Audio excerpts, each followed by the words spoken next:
So play just about to start here at the South Paris Arena. The stage is set for this men's singles Class 2 semi-final. And we are looking at the top half of the draw, the match between Fabien Lamirault and Yuri Souchanek. And there we have confirmation, the #1 ranked player in the world up against the #8, and the #1 ranked player will certainly have a lot of home support. The French crowds have been absolutely fantastic getting behind their players, but at the same time supporting good table tennis and appreciating good table tennis. And here he comes, there he is, Fabien Lamirault, 44 years of age, Paralympic gold medalist in Tokyo and Rio. He's going for a hat trick, but leading the way out. His opponent, Yuri Souchanek, 42 years of age. Bronze medal in Rio, so very impressive track record himself. So the players now making their way into the playing area. Souchanek comes over and then goes back to meet the umpire.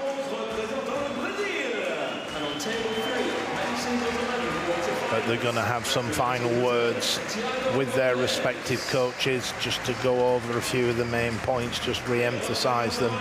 They'll have already had serious conversations about the tactics that they are going to employ in this semi-final. They've played each other on several occasions, and Lamirault there with the upper hand.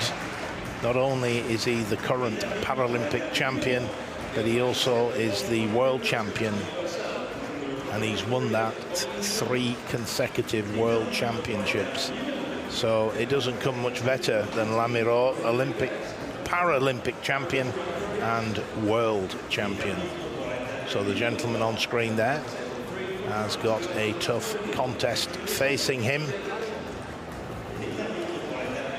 Souchanek from Czechia.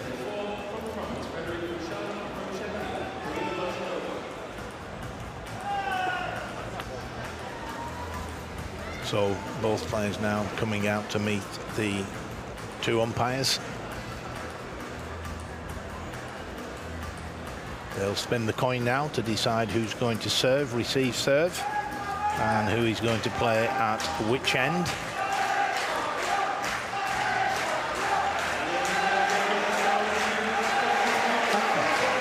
Lamirault wins the toss and decides to choose the end, which means now that Souchanek has the choice of whether he wants to serve or receive serve. But before we find out who will serve at the beginning of this first game, the players will have a 2-minute warm-up, just gently playing strokes up and down the different lines of play.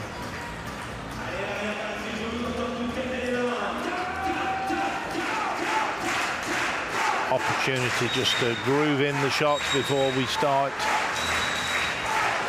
this semi-final. There we see Lamirault's victories on the way to this semi-final.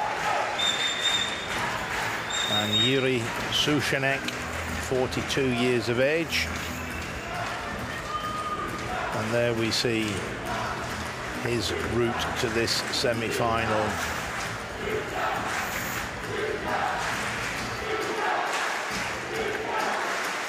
So just there we have our umpire from Argentina. She'll be in charge of affairs.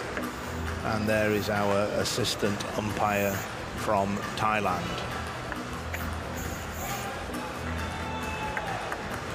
Meanwhile, the players on the table, just there we go, just gently knocking the ball up and down the diagonal, forehand to forehand.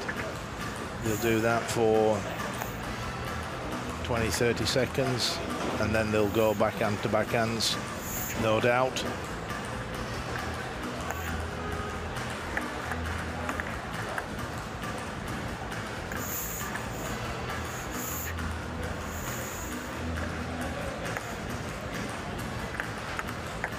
There we go with the backhands. As always, this semi-final, the best of 5 games. Each game is to 11 points. First player to win 3 games goes through to the final. Question on all the French supporters here will be, can Lamiraud win the Paralympic gold medal for the 3rd consecutive Paralympics? There's his coach. She'll be doing everything she possibly can to make sure that that happens. So the umpire now has called the players to attention. 2-minute practice complete. And here we go. Souchanek decided to serve quite clearly. Oh, 2 good forehands there. One on the diagonal, one down the line. A good start for the player from Czechia.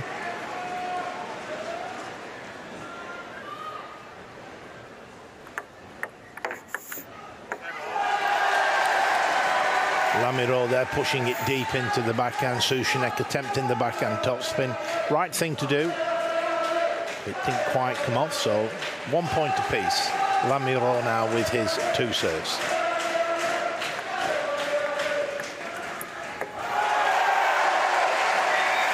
Lamiraud into the body there of Souchanek. Just played that forehand. You can see there from a little bit of a cramped position. Couldn't quite get the swing in that he would have liked.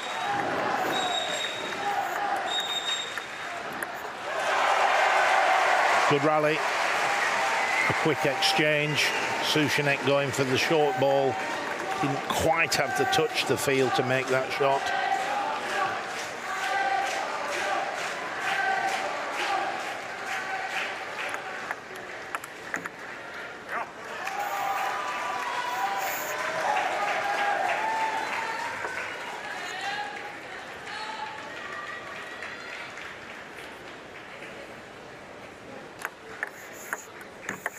Oh, that's a great angle. Wide to Lamiraud's backhand from Souchanek.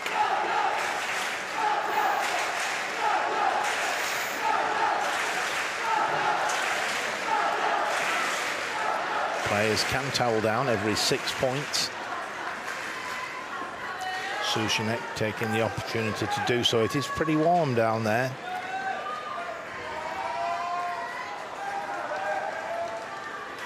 Lamiraud with his 2 serves.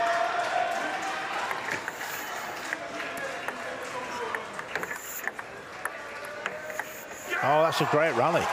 And great play from Souchanek. He went with the up and under. And then the rally developed. There he goes. With the angle.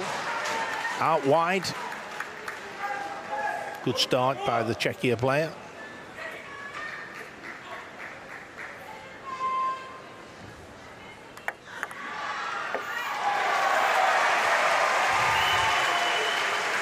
Souchanek came under the ball then, opened his racket up, came under it, but there wasn't quite as much backspin on the ball as he thought, so the ball lifted off the end of the table.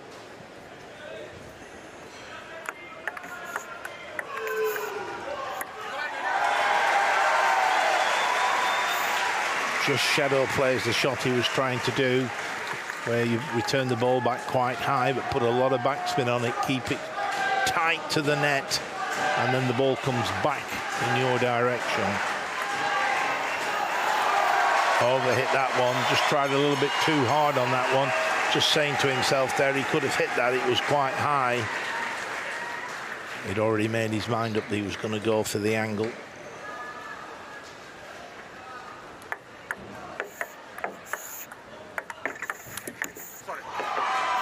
Ball just caught the top of the net, apologises. A little bit of good fortune. But again, it was the right thing to do. That's the right shot. Okay, it hit the net, it deviated the direction of the ball, won him the point, but the tactics were the right thing to do.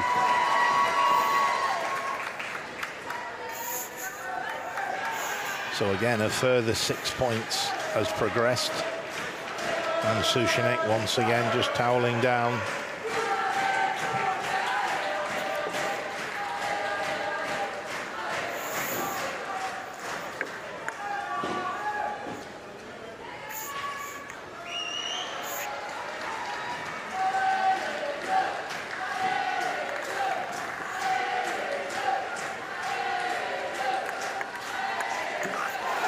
great angle. That was pretty close to Lamiro's body, but he managed to angle, as we'll see here. See there how he gets that little bit of side spin, just comes around the outside of the ball. Very skillful shot.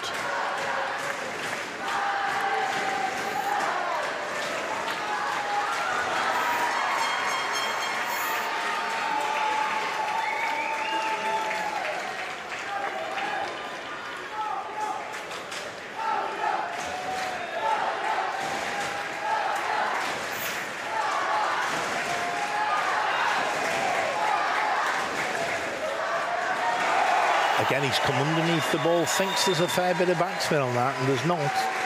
Side spin, maybe even a little bit of top spin. He's got to angle his racket over the top spin. Don't come underneath it.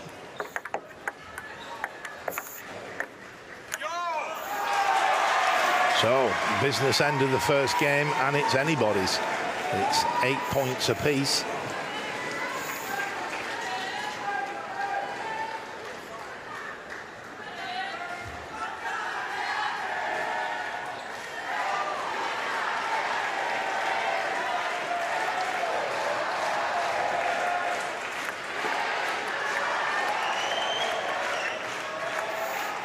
Just having a little practice with a new ball.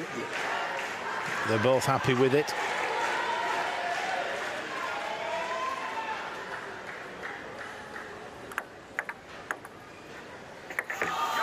Oh, it's the up and under. That high lob with backspin, and he managed to keep it close to the net.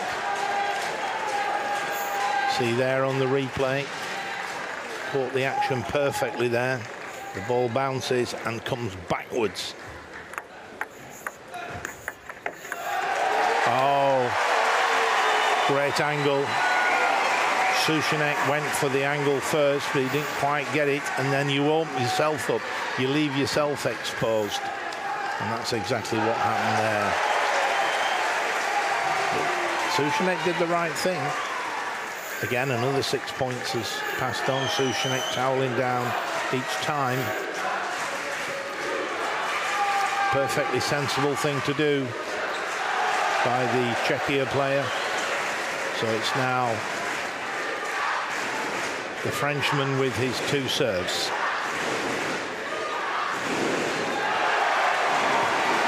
But it's Souček with the game point.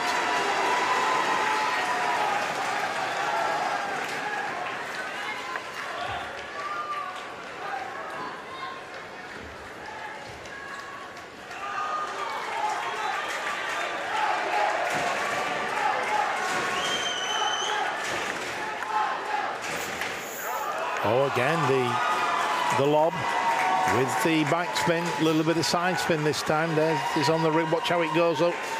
It goes backwards and sideways, so that means there's backspin and side spin on the ball, and that's the first game to Souček. 11 points to 9. Confirmation of that on the screen there. And now the players go back to their respective corners. Opportunity to listen to advice from the coaches to rehydrate, so important.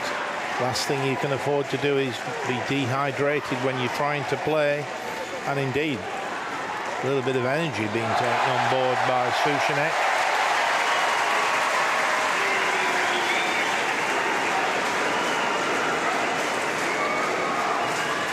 So both players taking on board a little energy.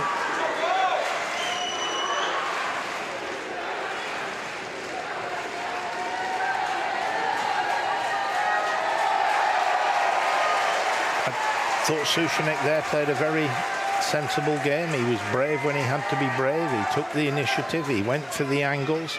He's up against one of the legends of the sport. Paralympic champion and world champion, going for his 3rd consecutive Paralympic gold medal. He's the gentleman on the screen there.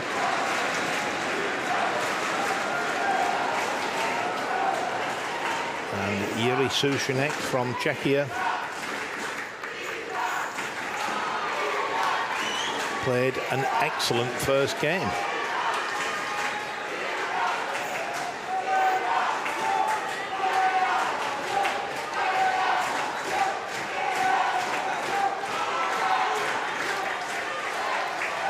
Lamiro to serve. Second game.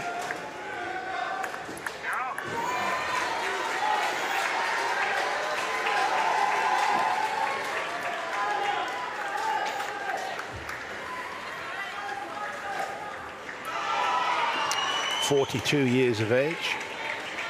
Souchanek, 44 years of age. Lamiro and Souchanek off to a good start, takes the first 2 points against the service and now has his serves to come.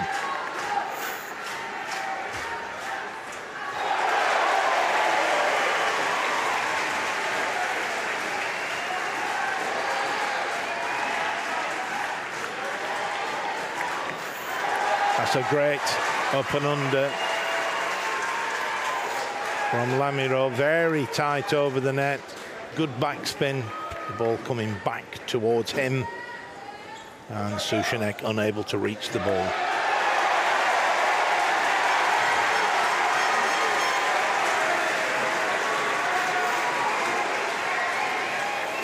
So 2 points each, all 4 points going against the serve.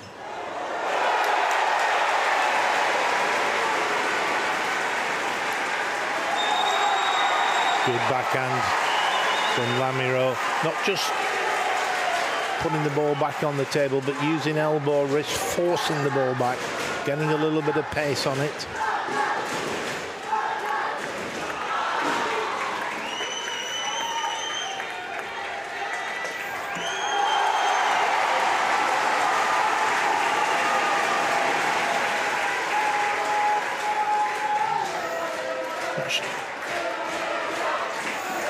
Was he tempting him to come into the forehand, making him play the other way? Don't see that very often.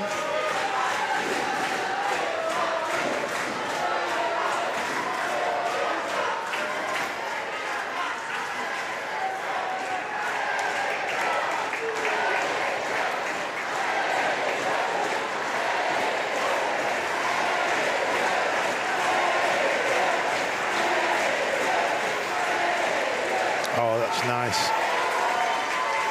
touch play from Souchanek, and there's the high ball with side spin. You see there how it moves off the table sideways.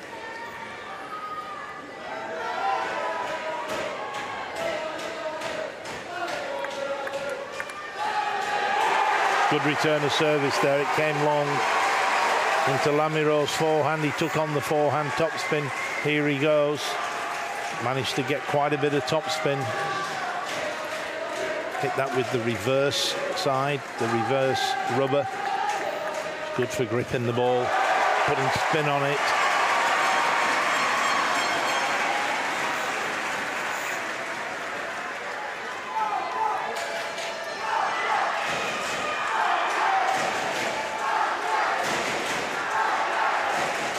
Oh, good angle from Souchanek.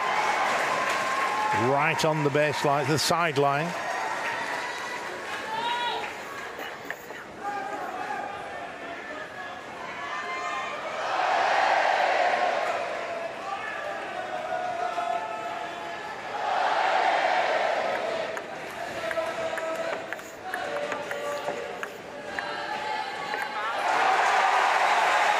Annoyed with himself then, Souchanek just went for the high toss with the backspin, the up and under.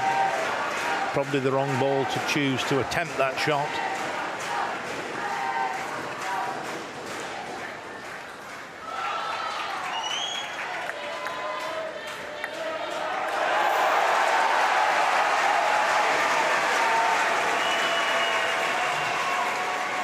There's the right one. See the backspin bringing the ball back. 8-4 in favour of the Frenchman.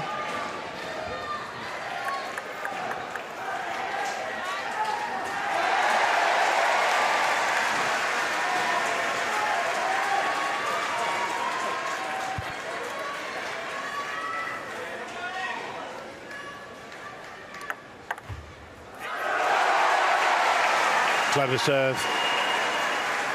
Side spin. Into the body. Maybe a little bit of backspin.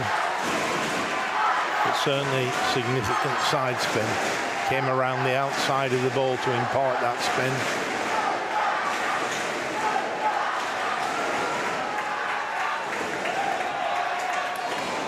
Oh, good shot. Always important to play down the lines. And you could see there how Lamiro was going to play the forehand, started to stretch, and then the ball comes down the line.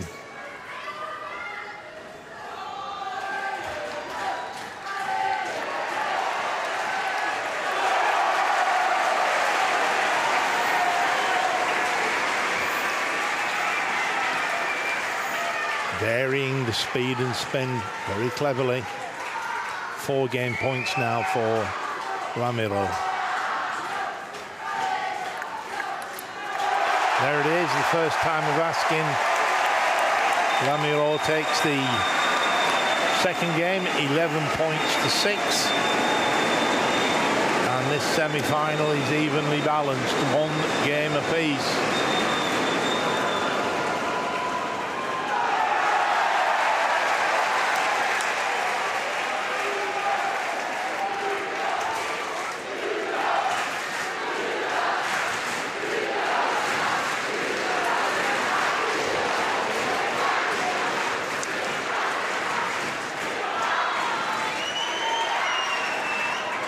All smiles in the French corner. However, they know that there's a long way to go. There'll be probably a few more twists and turns in this semi-final.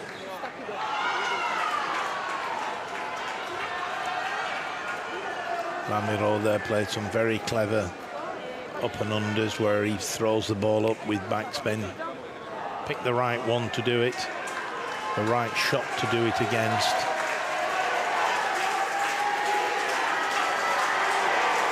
So now 1 minute in the corner. They've now been called back. You see both players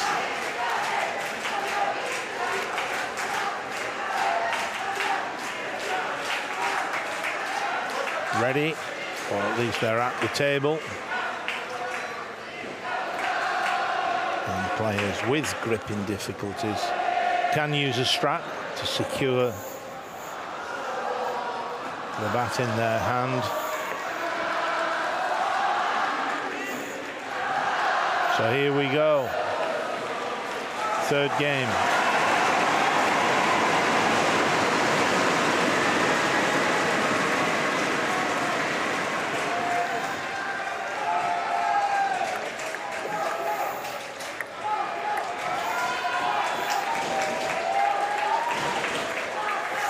Great shot by Souček. Very difficult shot to play. Your timing's got to be perfect. You've got to get the spin by going underneath the ball to bring it back, across the ball to give it the side spin.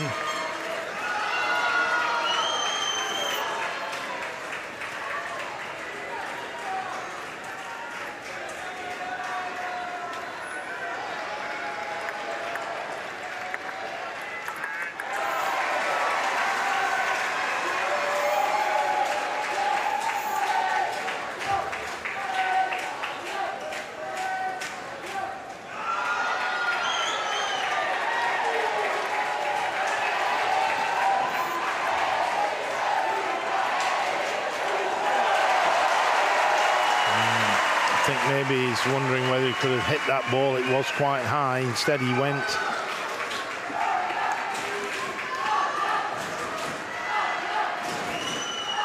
Probably for the wrong shot.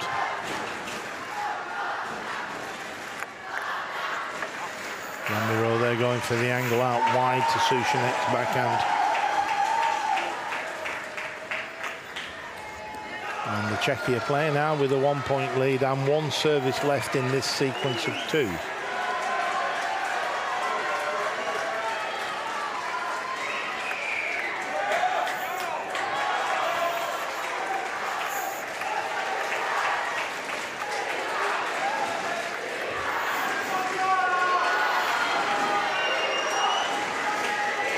Souchanek using the towel every 6 points. Clearly feeling the heat out there, and the last thing you want is sweat on the ball, sweat on your bat. As soon as your bat gets wet, the ball just drops off it. So it's so important to keep the bat dry.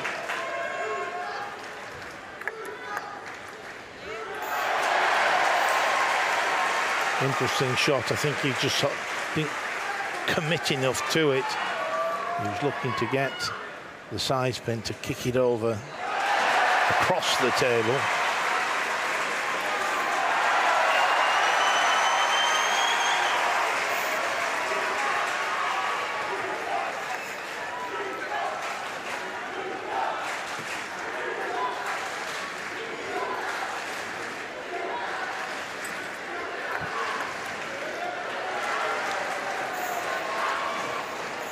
Umpire calls a let serve.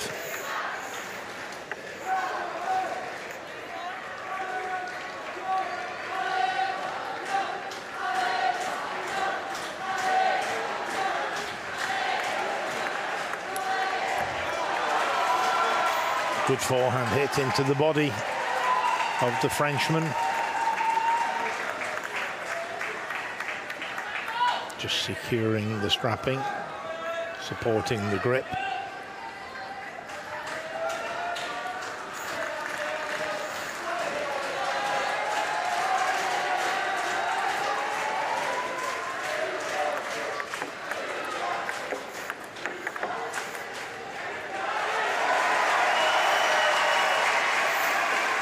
Well placed from the Frenchman into the body.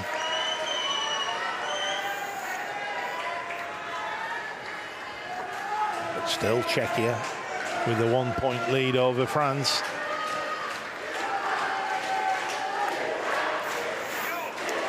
The side spin on the service there, a little bit more excessive than Lamiro thought.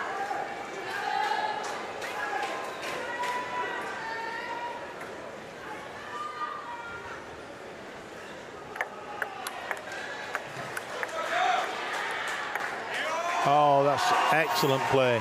Two strong drives, top spins, and then he just uses the angle. Here it comes, just slows it down. Lamiro was thinking it was coming down the line. Quite the opposite. He put side spin on the ball, took it out wide to Lamiro's forehand. Oh, that was a great serve. Right on the sideline. Can't serve off the sideline. That was almost going to go straight down the sideline. Excellent serve.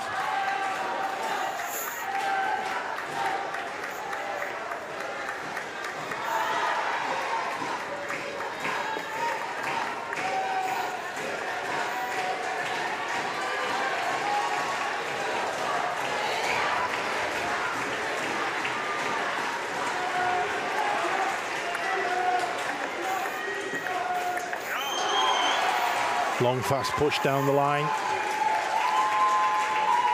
8-5 for Souchanek.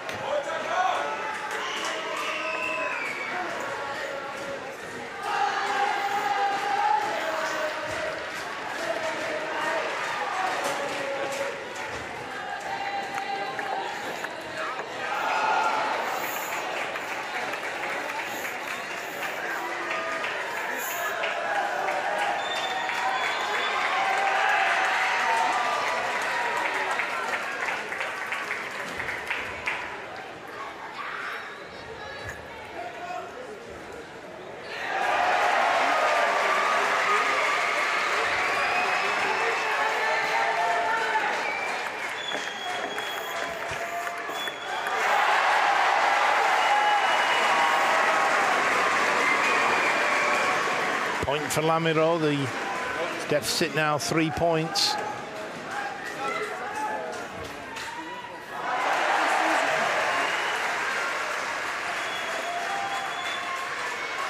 Second serve in this sequence of two coming up.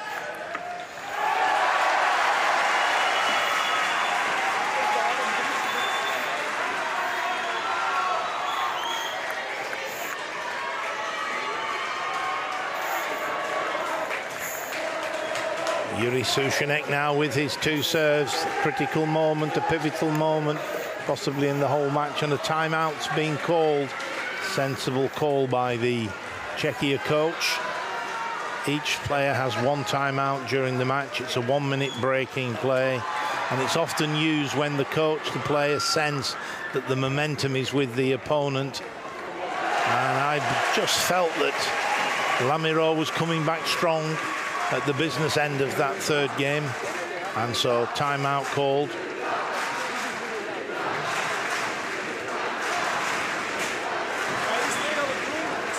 That was the earlier point, and that was very clever play. Very impressive. He played 2 strong top spins and then a soft one, but with side spin.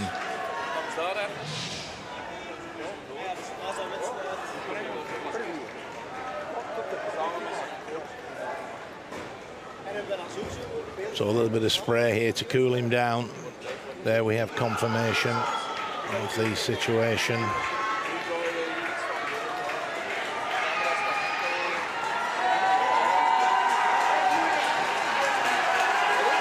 So Czechia now have used their timeout very sensibly, I think. But a real pivotal moment now in this match. If Sushanek can go 2-1 up, then Lamiro is certainly under pressure.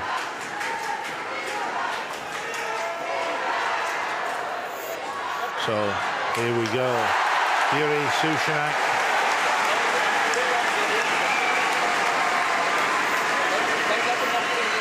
With the service.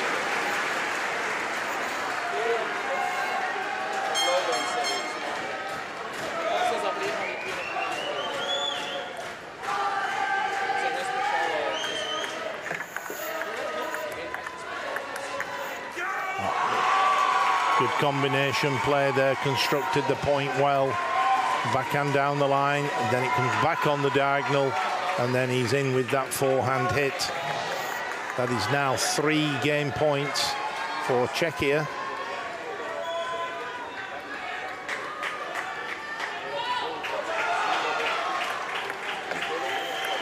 Oh, that's a super shot from Lamiro. Coming underneath the ball, putting backspin on it. See there on the replay how the backspin brings the ball back. In fact, it bounced on the top of the net on its way back. So 1 game point saved, 2 remain, and Lamiro with the service. Definitely an advantage to have the serve. Can he capitalize on it?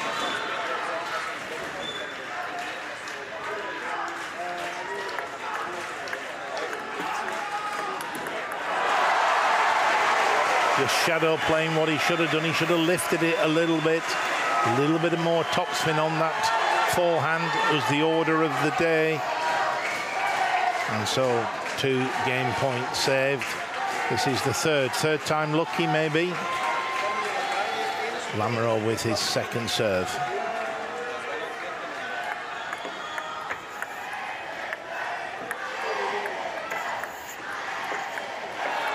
Oh, a little bit of good fortune. Acknowledges the good fortune, but it's the 3rd game for Czechia, 11 points to 9. And Czechia now lead by 2 games to 1. So there we have confirmation of the situation. A good timeout, I felt, used at the end of that 3rd game.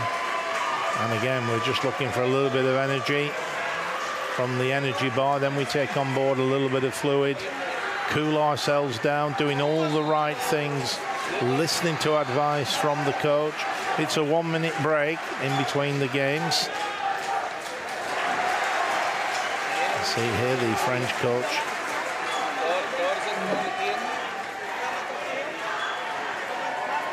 She stays very calm, very collect.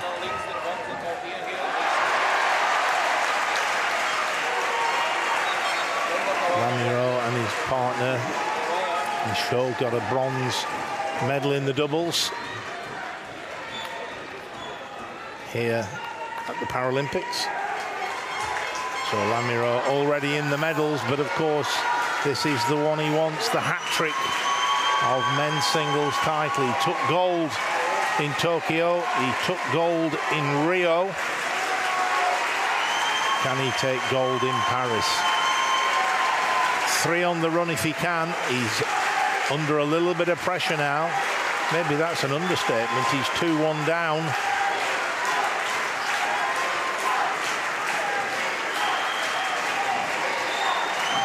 Souchanek played well there, held his nerve on the big points.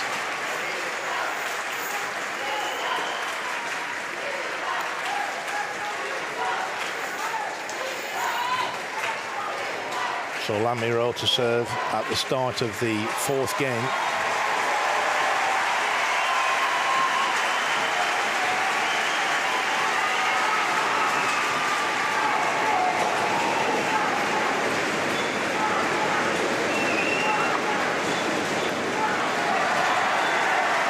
Long fast serve from Lamiro takes the first point.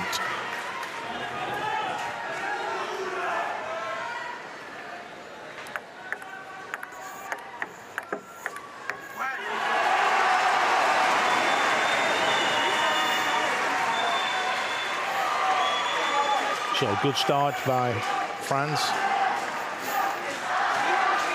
Still a long way to go, but it's good to get off to a good start.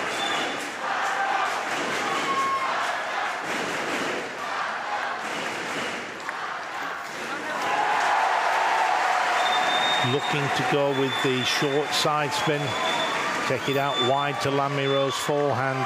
Here we see him trying that, but he just overcooks it. It goes a little bit too wide.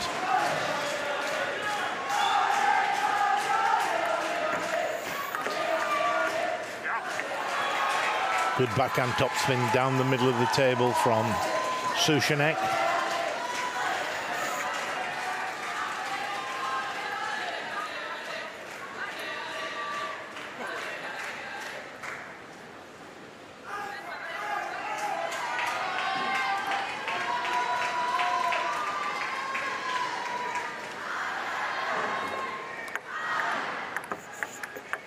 Oh, it's a great backhand from Yuri Souchanek.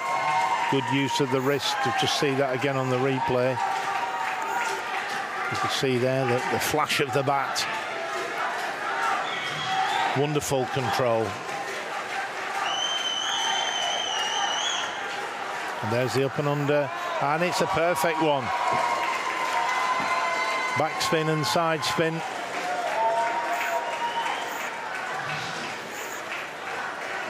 There it goes, and you'll see it kick away. It came back with the backspin, it kicked towards the umpire with the side spin, and Lamiro had no chance there. And timeout called now by the French coach. Lamiro took a 3-0 lead, and Souchanek's just taken 3 consecutive points. Again, it's this momentum. Souchanek taking 3, she thinks. Good time to call a break now. I've watched her in action a few times here, and she's very impressive in the corner. As I say, stays cool and calm, very careful in her selections of the timeouts.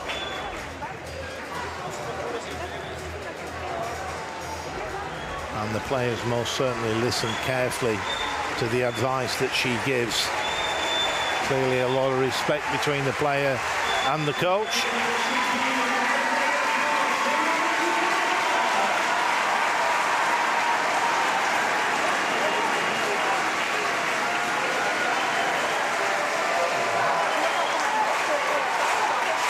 So the last 3 points all going to Yuri Souchanek. There he is, just restrapping the bat, his hand, so he has the firm grip on the bat.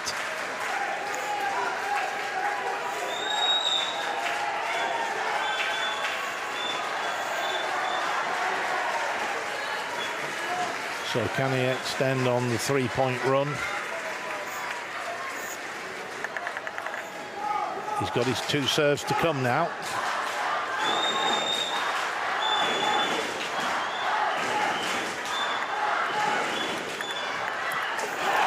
good forehand topspin from Souček, but what excellent control from Lamiró there. Again, he placed it into the body. That's always a good sign after the timeout if you can take the first point.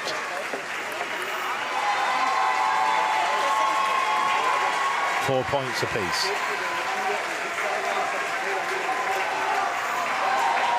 Lamiró now with his two serves.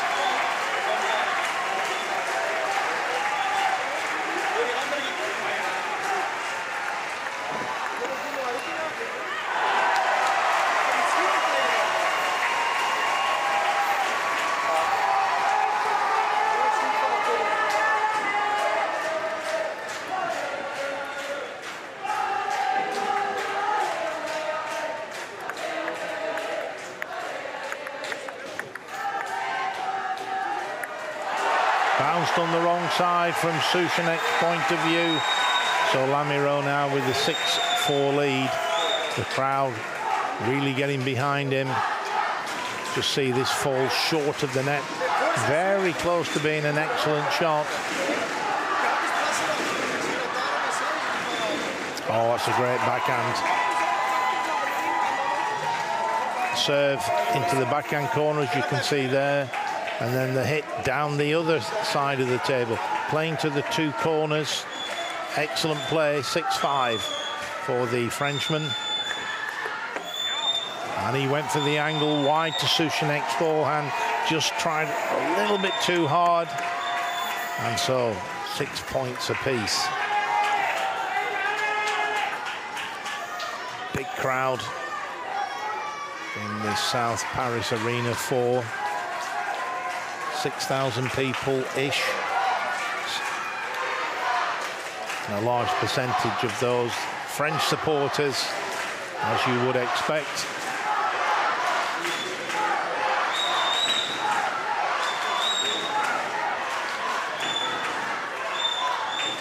Oh, he served off the end. He was going to try to serve into the backhand, deep into the backhand of Souček. 7-6 now for the Czechia player. Remember, it's 2-1 in games to Czechia.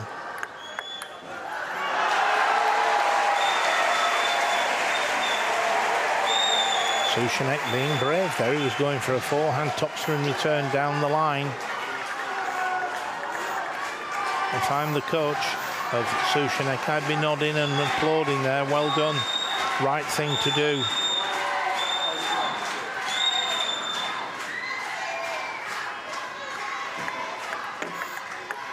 Oh, there again, once again, Souček being positive, looking to be brave. It pays dividends.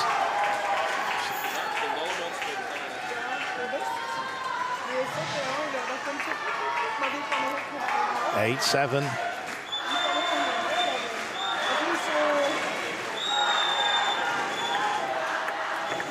Oh, what a good rally.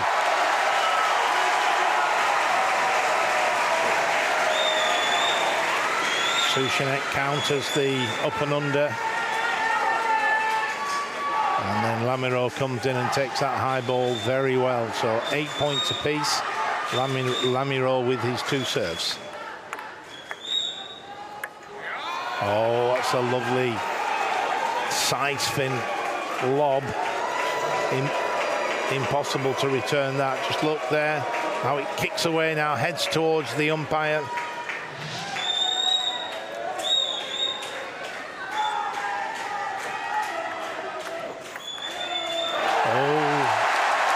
Souček, I think, had made his mind up he was going to attack. Did he pick the right ball? 9 points apiece. 6 points have progressed. Every 6 points, you are allowed to towel down. And Souček has certainly been doing that. So he's got his serves. He is so close to making the final. Definitely an advantage to have the service. Can he capitalise? Oh, he's now got a match point, 1 point away from the final. The Czechia player has had a tremendous performance. Can he take it on this point? The crowd trying to lift Lamiro. Oh, and he didn't lift the backspin. He just needed to lift a little bit more. Excellent return from the Frenchman. Came underneath the ball, put a little bit of backspin on it. It's now alternate serving. First player to win 2 clear points. Lamiro with the first serve. Oh, and he's pushed it long. So we now have second match point. The Czechia coach there, looking a little bit tense, but who wouldn't be when there's a match point on the table against what can only be described as one of the legends of the sport. And he's done it. Součenek has beaten the world #1 player. The holder of the Paralympic gold medal has been beaten by the gentleman on the screen there. What a performance by Jiří Součenek from Czechia, and what a sportsman. Just look at that. Lamiro congratulating Součenek. And that's what we see so much here at these para table tennis event. Wonderful, wonderful sporting gestures. And he can't believe it. Number 10 in the world. He's just beaten the #1 ranked player in the world. And there is the coach congratulating him. So he now goes forward to the final. He plays for the gold medal. Lamiro has to settle for a bronze medal. No playoff for the bronze medal. The 2 losing semi-finalists both receive a bronze medal. But you're looking at one very happy man there. And there we have some of the Czechia supporters on the screen there. Confirmation of that 3-1 victory for Jiří Součenek.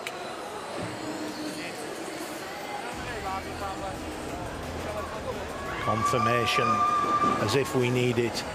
Jiří Součenek, match winner in the first semi-final. And Lamiro applauding as loud as anybody. A great sportsman with an incredible record, hoping for his 3rd consecutive Paralympic gold medal, but he just was pipped at the post, and he has to settle for bronze as a result of the gentleman there in the red and blue shirt, the red and blue colours of Czechia.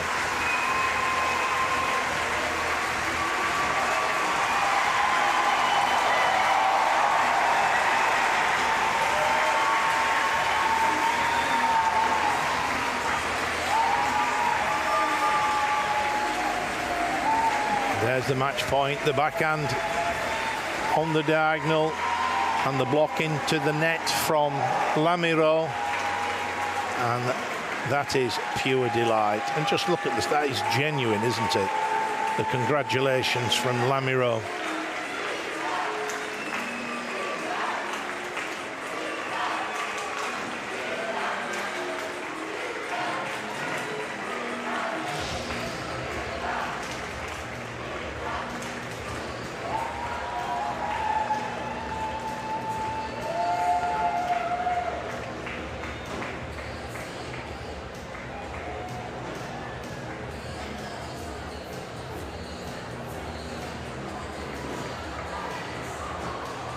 So the crowd once again enjoying unbelievably entertaining table tennis, and I have to say the French crowd have been amazing.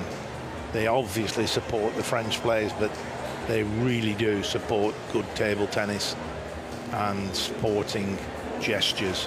There we have the match stats, and look how tight that is. Points won on serve, 21-21. points lost on serve, 19-18. There was very little in it, but it's Jiří Sušánek who will be contesting the gold medal match. Well done to Czechia.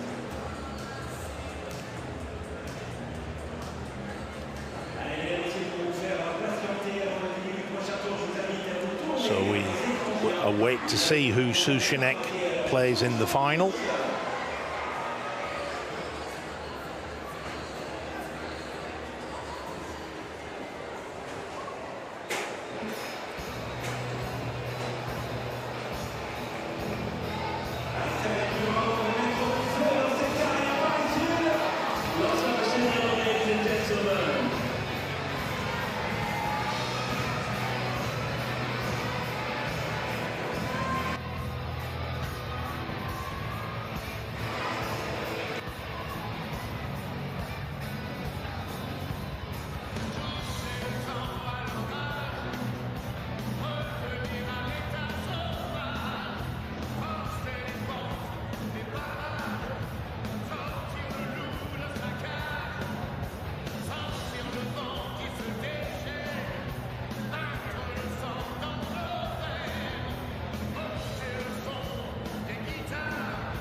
numéro 1, quart de finale, simple homme 8 représentant la Suède.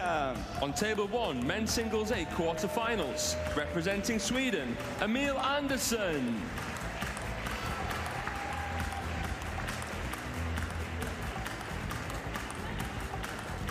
Représentant l'Ukraine. Representing Ukraine, Victor Didou.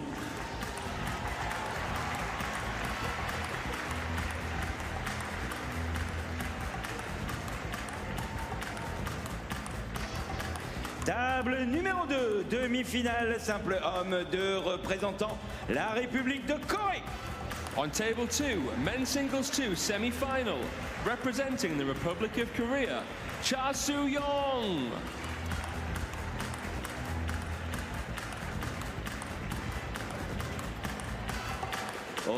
Représentant la Pologne. Representing Poland, Rafał Schuper.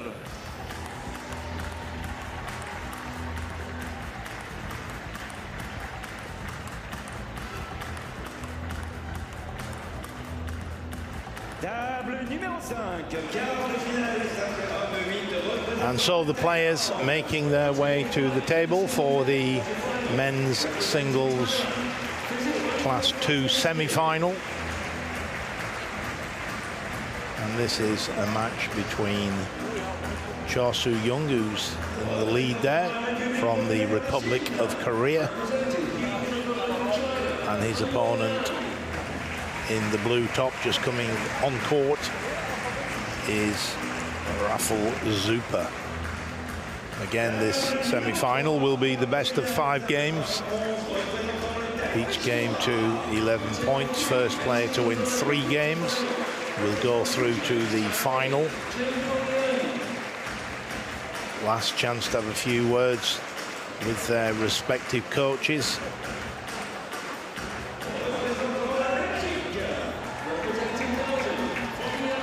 A lot will have already been said about this, but it's a good opportunity just to refresh on the main points, the main tactical points. The tactics are so important. A few people have referred to table tennis as a game of chess at 100 miles an hour.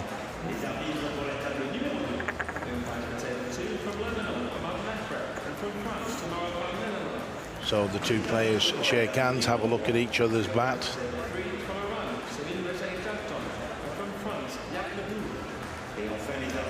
The umpire deciding who will have serve or receive. It looks as though Schuper won the toss and decided to play at the end he's now travelling to.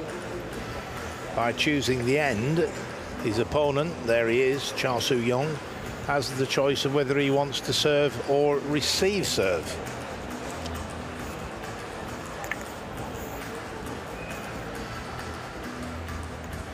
There we see Cha's route to the final, a win against Thailand and Chile. And there is the coach from the Republic of Korea, 36 years of age, Schuper. And there we see his 2 victories against France and against Italy. And the Polish coach sat in the corner.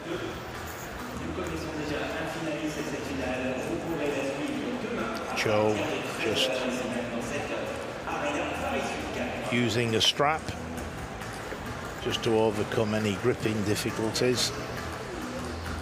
And our umpire doing an excellent job so far, all the umpires that is, including our French umpire here. In fact, sorry, on this occasion, she is the assistant umpire. The gentleman facing her is the umpire. The umpire has a slightly higher chair, and that makes it possible to see a little bit of a different angle as to what is going on when they're looking at the service action and all the other things that need to be checked from a legal point of view. The bats have already been checked. They've been checked that the surfaces are smooth and they're not chipped or they're not smooth. the thickness of the rubber, the thickness of the sponge, and indeed that the actual rubber itself is approved by the International Table Tennis Federation. So everybody has to comply to the ITTF rules and regulations. Players enjoying a 2-minute warm-up here, just getting the strokes going. Backhand to backhand at the moment. Fair rate of knots. And the umpire from Lebanon, Imad Merheb, will call the players to order. And we shall start this semi-final.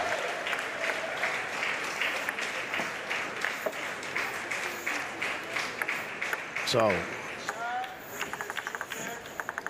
the players are now ready to go. And it is Chateau to serve. Chateau is 44 years of age. He's ranked number 4 in the world. And that's a good backhand hit from Chateau. His opponent, Zupa, is 36, and he's ranked at number 2 in the world.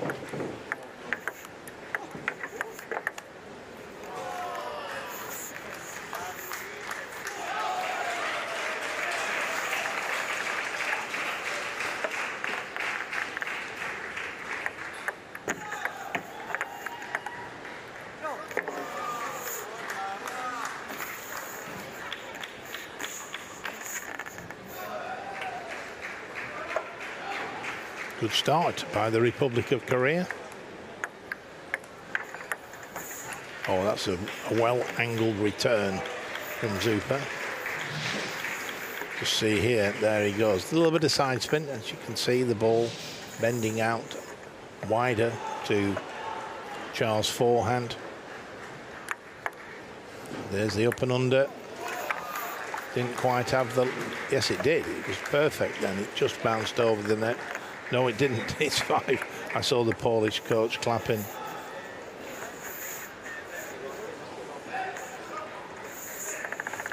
The umpire just warning about throwing the ball straight up and not backwards or forwards.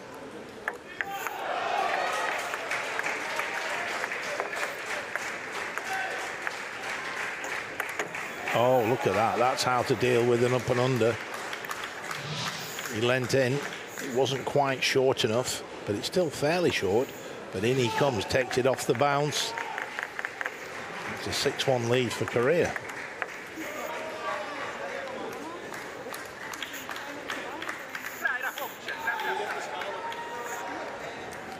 Bronze medal at the Tokyo Paralympics.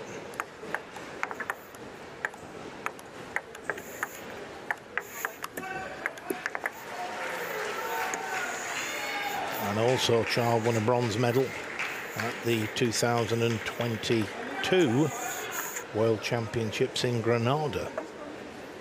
And he has, of course, already won here in Paris a bronze medal in the men's doubles.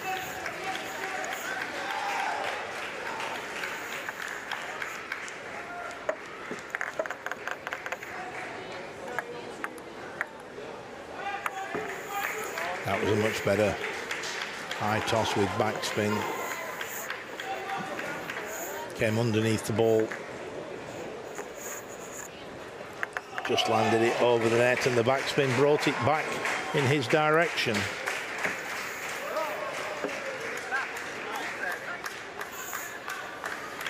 Trying to put a little bit of side spin on it to take it out wide, but he finds himself 9-3 down. It's an excellent first game for Cha Soo-young. Dropping short of the net. Game point now. 7 of them, in fact, but here's the first one. And so, first game to the Republic of Korea by 11 points to 3. The number 2 ranked player in the world, well beaten there in that first game by the number 4.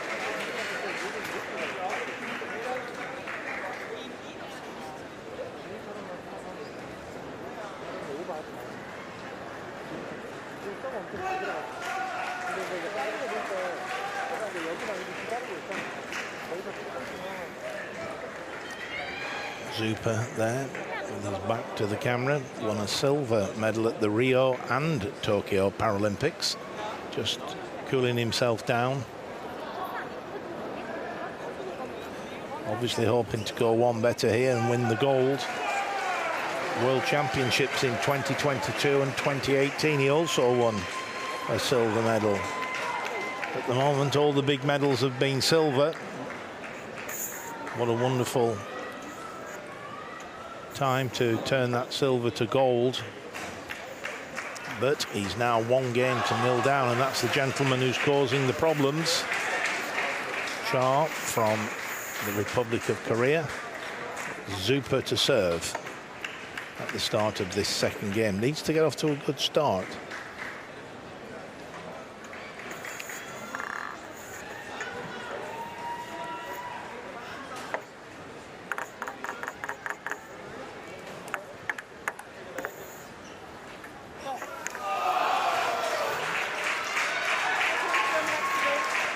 The up and under then was too long. It went off the end of the table. He needs to be trying to land that just beyond the net.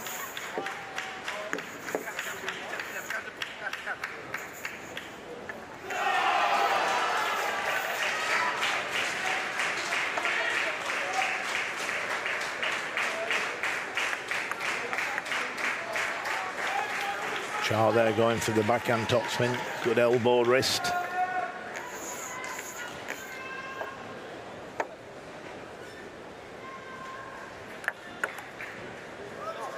Long fast serve out wide to Zupa's forehand.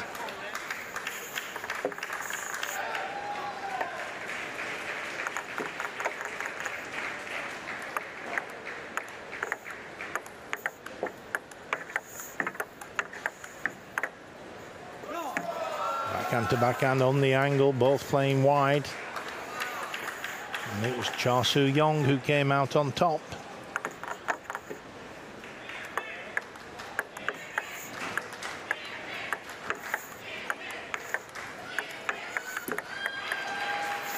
Went for the fast topspin into the body. Good tactic, didn't quite lift the backspin. 3 points apiece.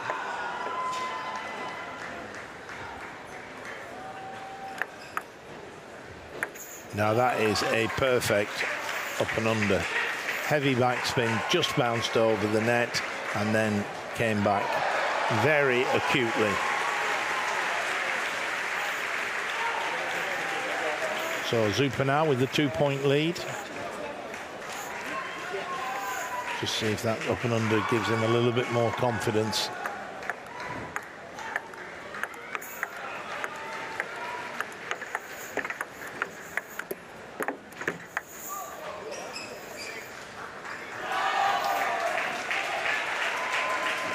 With a good fortune, just acknowledges that, does Rafał Zupa. 6-3 now for Poland.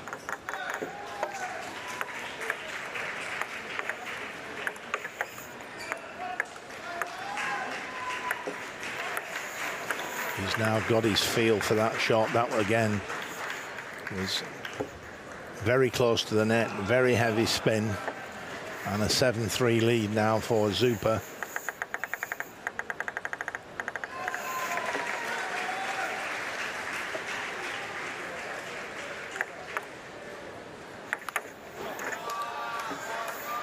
Wasn't quite short enough.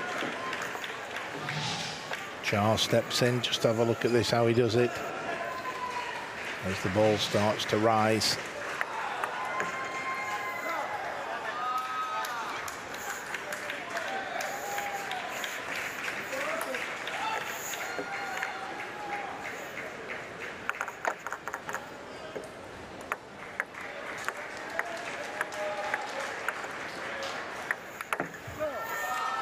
If that up and under from Zupa isn't perfectly placed, Cha's really good at leaning forward. Just have a look, see, that's mid-table. And he just puts that away without any problem.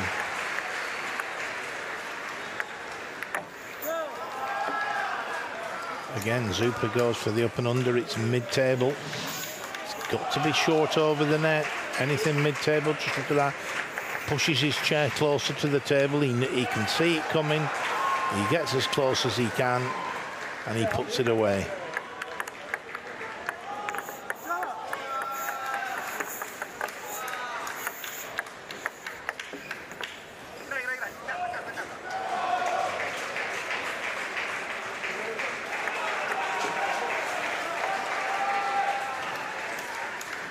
Short serve to the forehand. Zupa comes in with the push, doesn't quite have the control. I think he was looking to push it long, but he pushed it a bit too long.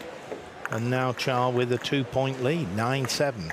Zupa with the serves.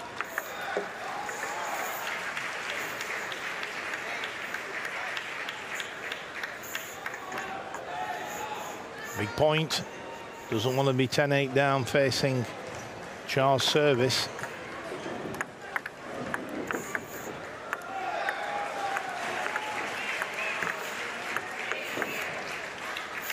So 9 points apiece.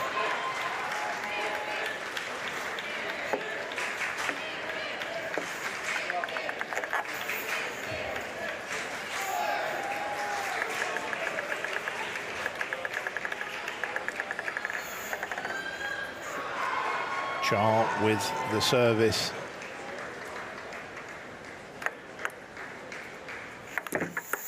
Oh, a little bit of good fortune there. Hit the top of the net, trickled over, and it is game point. This is a big point.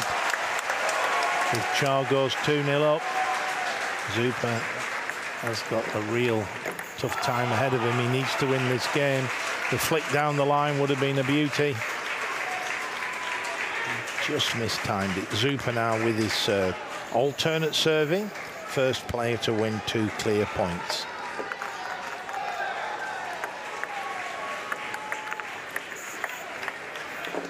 Game point to the Polish player.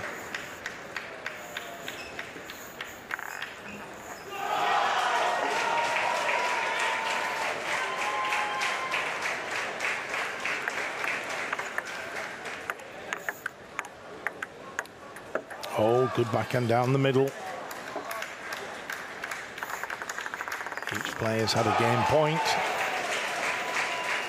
And it's now 11 points apiece.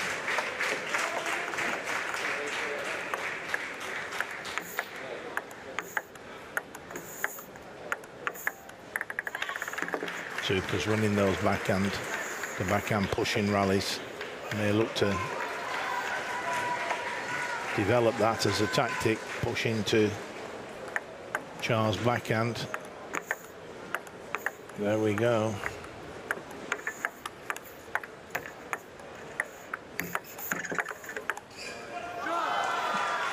But a good rally there.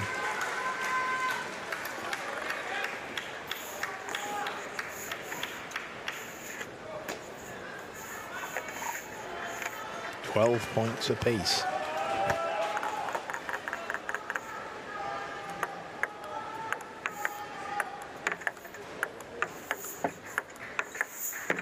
Oh, it's a great angle.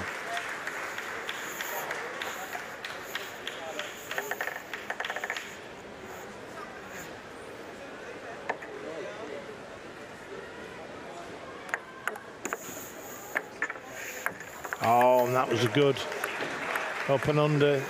A sigh of relief there from Zupa. And he takes the second game, 14 points to 12. And it is now, as we can see on screen, 1 point apiece.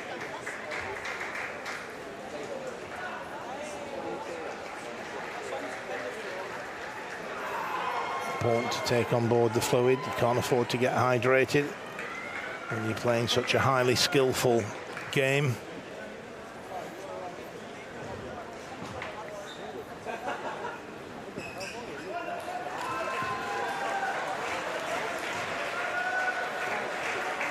So again, it's the 1 minute in the corner, rehydration, maybe a little bit of energy bar or some form of energy.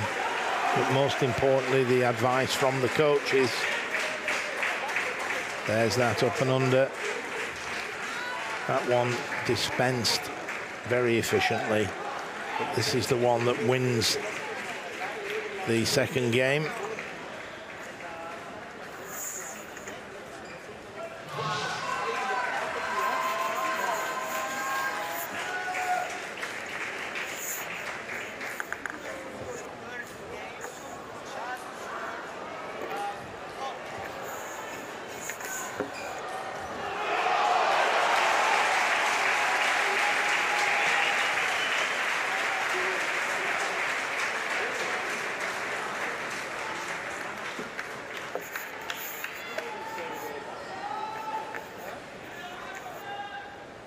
So we're back at the table for the third game.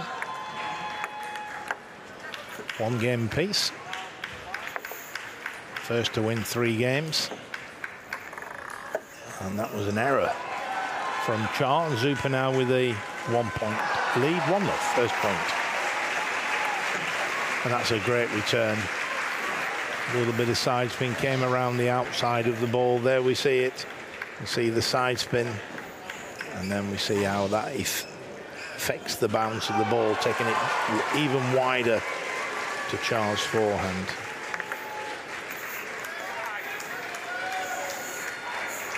And the umpire calling a foul serve on Zupa, saying he throwed the ball back.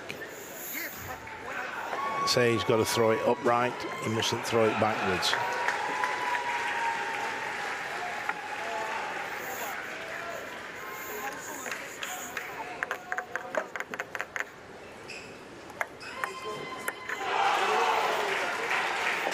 Zupa not happy with the decision, but he's still 3-1 in the lead.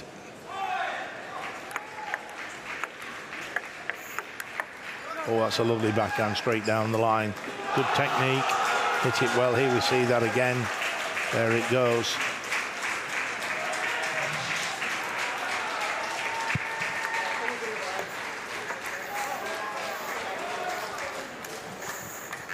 Zupa there trying the up and under with a little bit of side spin. Just hit it a little bit too wide.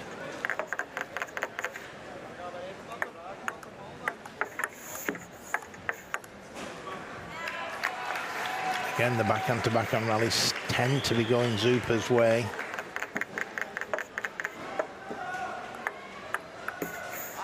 The side spin there on the service was excessive. Charles didn't quite control it, so Zupa now 5-3 in the lead. You see the short pimples there on the red side of Charles' bat.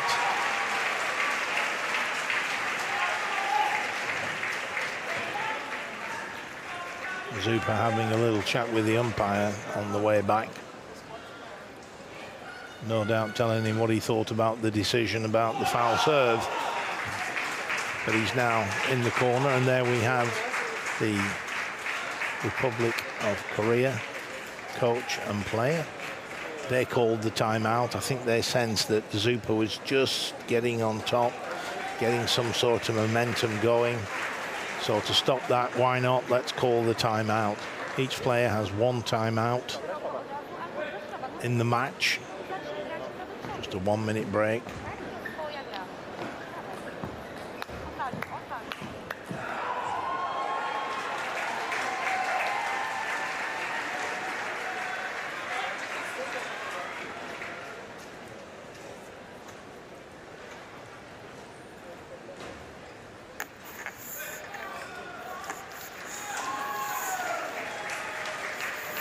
(3-5), Charles with his 2 serves.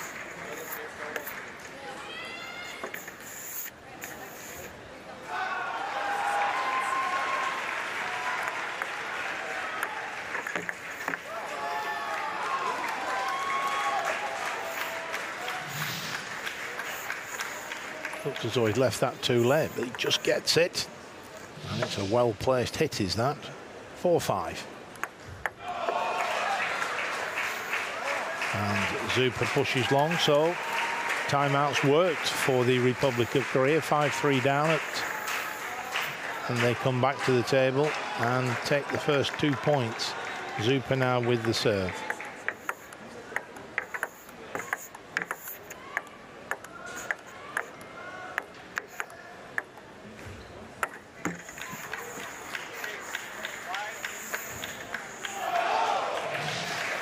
Charles been putting that one away, the one that's not very close to the net.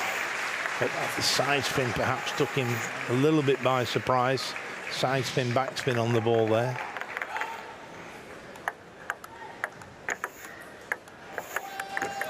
Oh, it's a good backhand hit.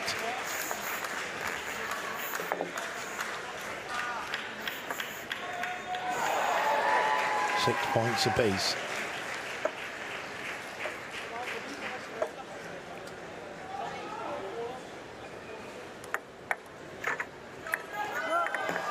The up and under just falling short of the net.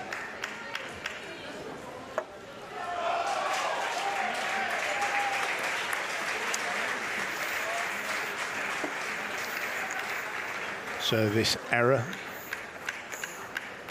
7 points apiece. Zupa now with his 2 serves.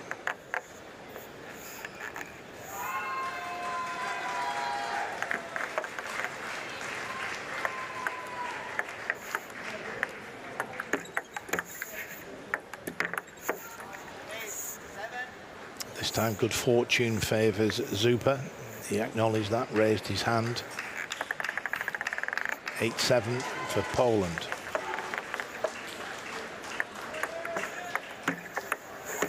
Oh, and that's good side spin from Zupa. Coming around the outside of the ball, just see there. And that spin just takes it out of Charles' reach. 9-7.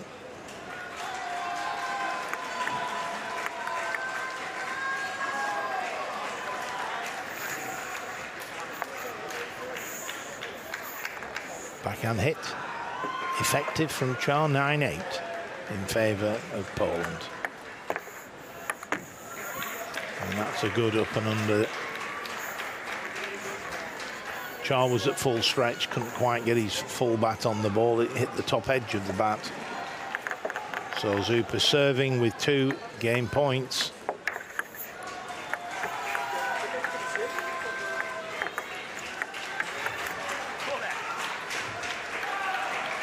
And that goes long.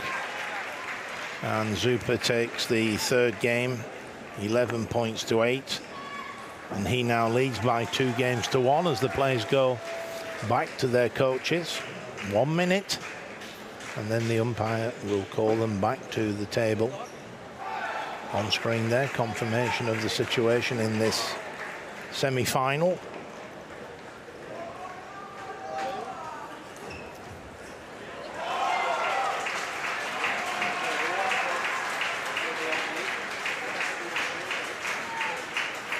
Zupa, somewhat of a silver medal specialist, Rio and Tokyo Paralympics, and then the Worlds in 22 and 2018. So he'll certainly be hoping to do a little bit better. He'll need to play shots like that one regularly if he's going to go for gold. But he's now in a much better situation here. 2-1 up. He needs to win 1 of the next 2 games. Cha Soo-young needs to win both of them. Cha Soo-young ranked 4 in the world. Zupa 2 in the world on the Class 2 ranking list.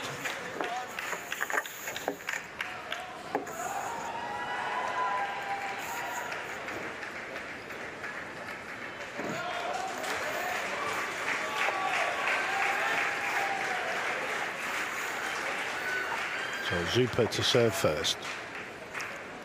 Log on.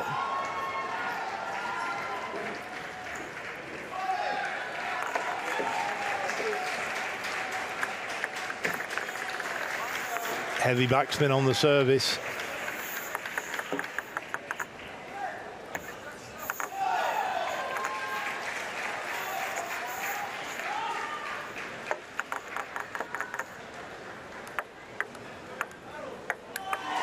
Oh, it's a lovely backhand hit. Good use of the elbow here.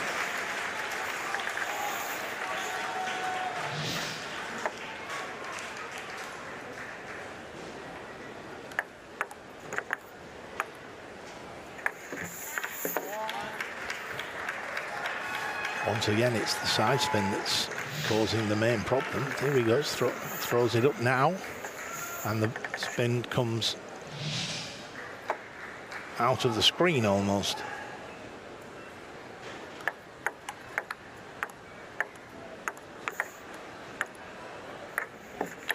That's a great shot. That literally just bounced a fraction over the net. Perfect placement.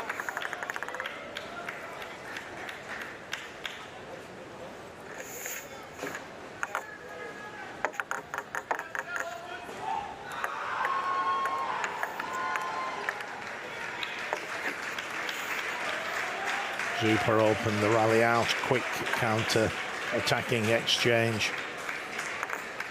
And Zuper wins the point. Second serve in the sequence coming.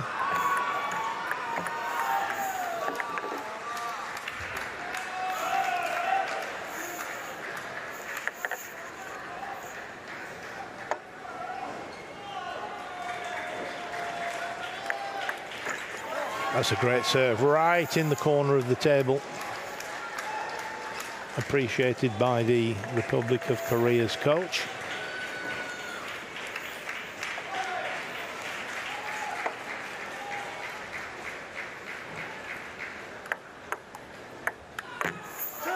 Oh, that's a good backhand hit down the middle of the table.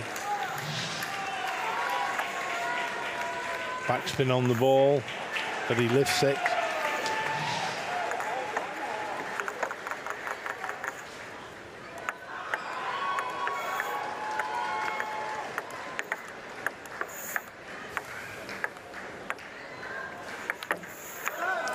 Oh, he moved up into the table and was able to get to the ball at the top of the back. There he is. You can see how he wheels in.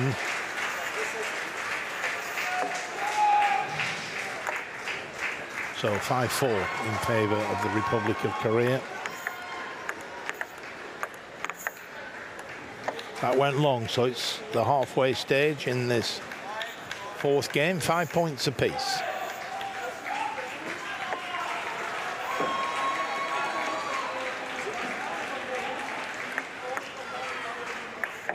Oh, and that's a good up and under. Heavy backspin.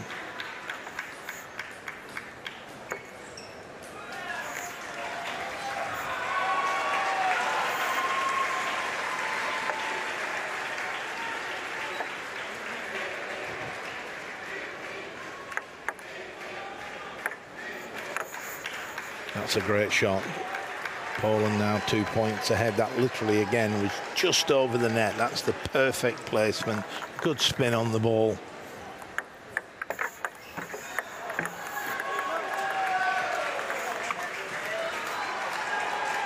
Cha there stretching, but just able to flick the ball. Did it well. Keeping himself in this fourth game. Heavy backspin on the serve. Uses the reverse rubber. Can impart a lot of spin with the reverse rubber.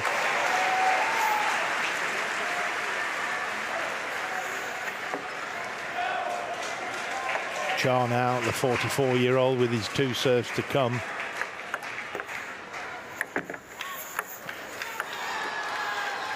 Perfect shot. High in the air, heavy backspin, bounces just over the net, and the backspin brings it back.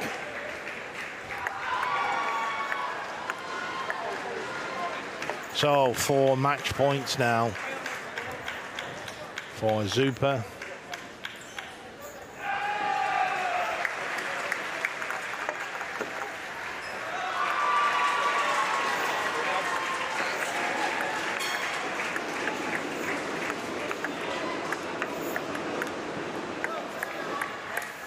Good backhand hit.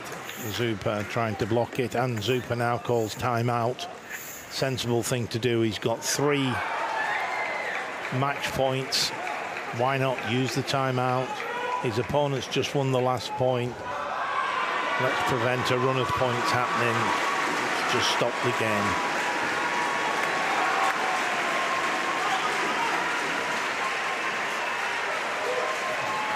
Cooling himself down, rehydrating.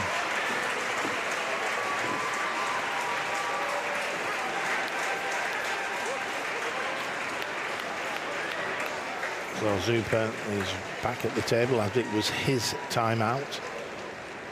He's entitled to come back after 30 seconds, whatever number of seconds, and his opponent has to do the same.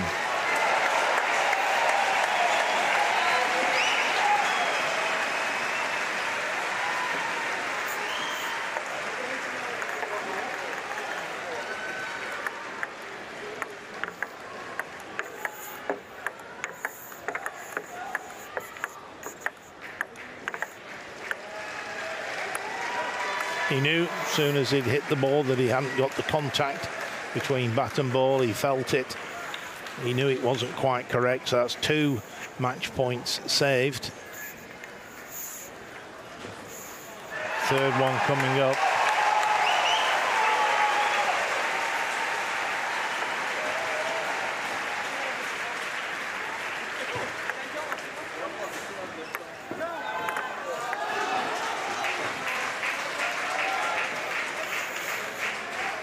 So, 4th match point. This is getting quite tense. Can he save a 4th match point? Remember, it was 10-6.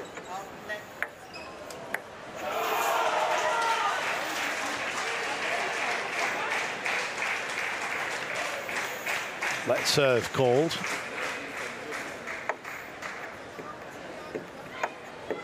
Will he go for the long fast serve again? Zupa, the up and under, who knows there? It's exactly what's happened. But he made the smash on that occasion. And so now it's alternate serving. First player to win 2 clear points.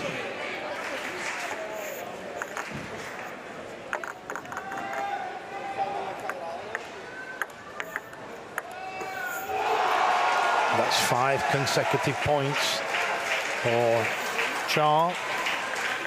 10-6 down, 11-10 up.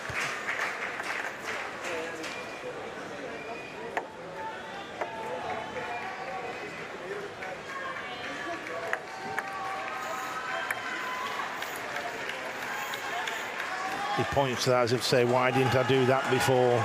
It's now 11 points each. That was a perfect one just over the net. Very brave to do that at match point down. 11 points apiece.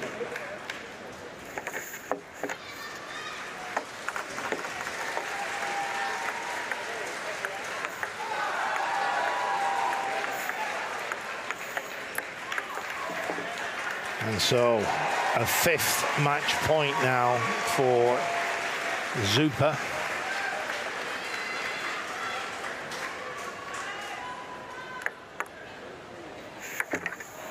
And he's just made it. That was a perfect up and under. Took it straight on the returner serve.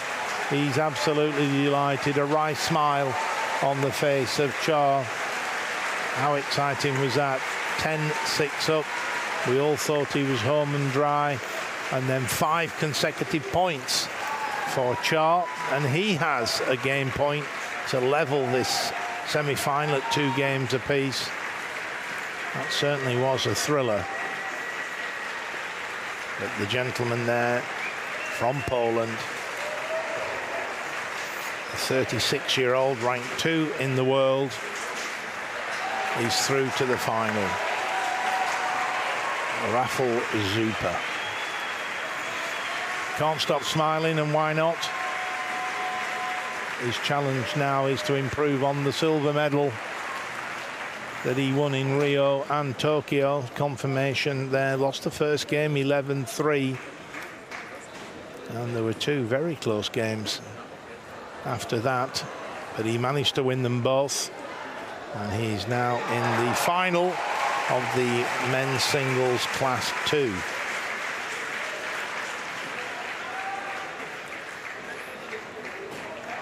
Kai Soo-young there contributed to that very exciting contest.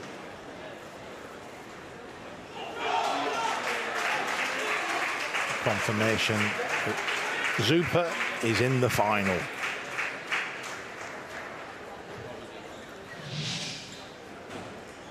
There it is. What a shot this is to win Perfect placement. He's nodding with delight.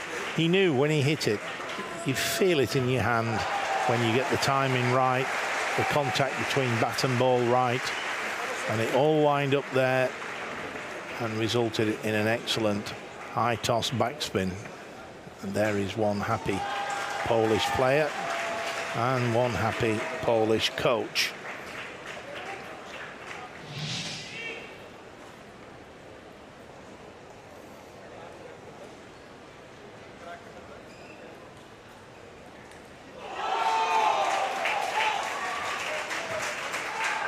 Cooling down still.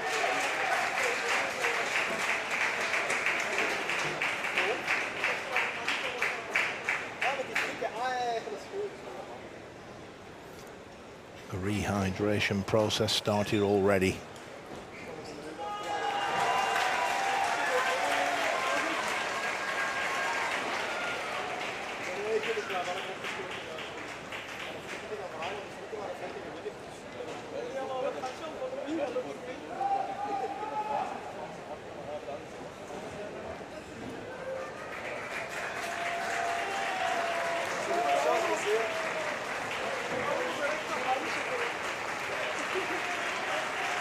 So the players now being applauded as they leave the arena. There we have the statistics.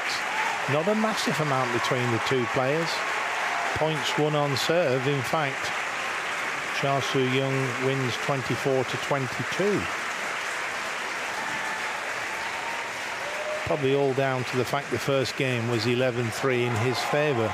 Not a big difference in actual points scored. But there we see the lineup for the gold medal match. Yuri Sushanek from Czechia against Zupa of Poland. The crowd applaud the Polish player as he leaves the arena. Well done, Poland.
homme classe 11 du représentant du Taipei chinois Chen Boyen. Et puis pour être complet avec ces résultats, qualification dans la demi-finale du simple homme classe 2, qualification du Polonais Raphaël Super. Raphaël Super comme retourne demain. Le Polonais tête de série numéro 2 qui sera opposé au Tchèque Yuri Souchanek, tête de série numéro 8 pour le match pour la médaille d'or dans cette catégorie simple homme classe 2. Une finale que vous retrouverez demain à 13h. Victories in the men's singles 8 for visit one from the series of Thailand and Victor of Ukraine. In the men's singles 2 semi-final victory for Rafael Schuper, and in the men's singles 11 quarter-final victory for Chen Boyen, Chinese Taipei. So that rounds off that round nicely and leads on to our 7 p.m. matches. We will have the second pair of men's singles 8 quarter-finals and both men's singles 1 semi-finals.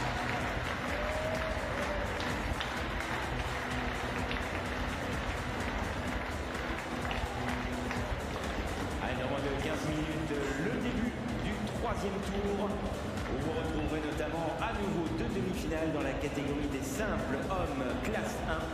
Une demi-finale qui opposera l'Italien Federico Falco au Cubain Yonier Fernandez. Ce sera à la table 2 et à la table 6, la seconde demi-finale dans cette catégorie face entre le Hongrois André Mayer et le Britannique Robert Davis.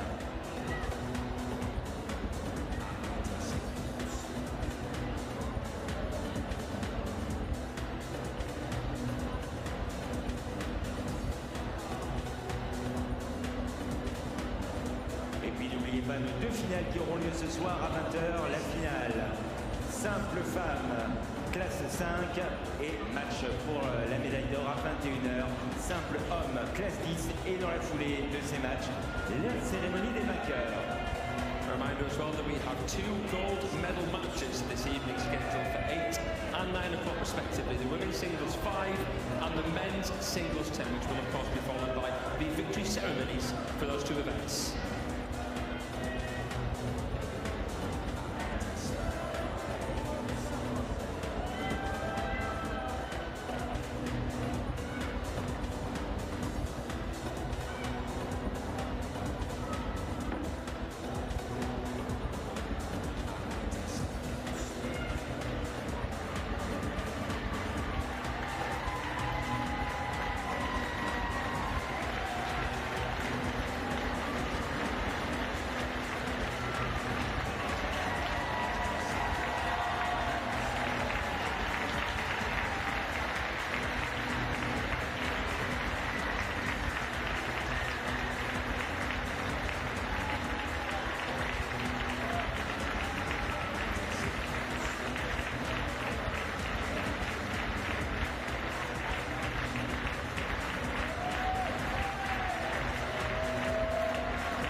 Allez, mesdames et messieurs, vous le savez qu'il est recommandé de pratiquer 30 minutes d'activité sportive par jour. Et bien, on va commencer maintenant à l'Arena Paris Sud avec notre Dance Cam. Vous allez pouvoir danser et bouger avec nous.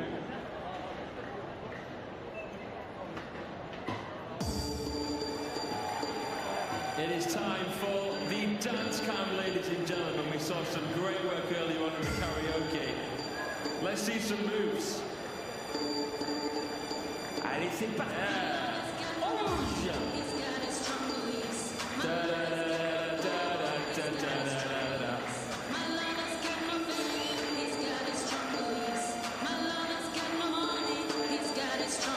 Allez, je vais entendre tout le monde taper dans les mains.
messieurs, merci d'accueillir les athlètes dans l'aire de jeu. Please welcome the athletes into the arena.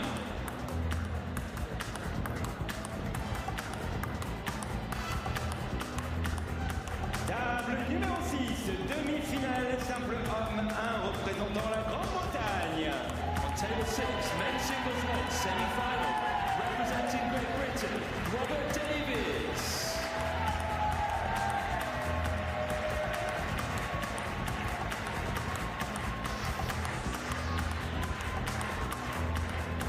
Représentant la Hongrie. Representing Hungary, Andrea Mayor.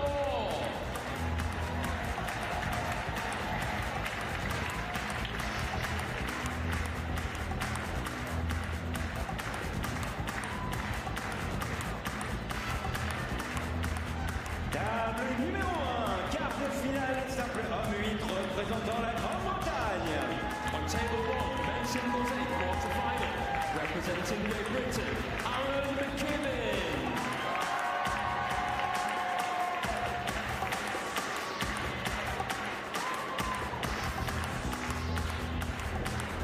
Représentant la République populaire de Chine. Representing People's Republic of China, Zhao Shui.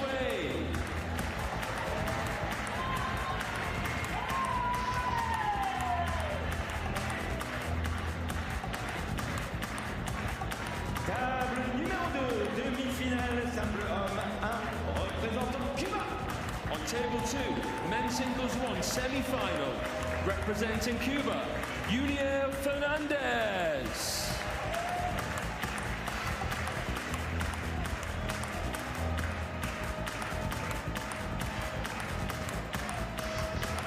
Représentant l'Italie. Representing Italy, Federico Falco.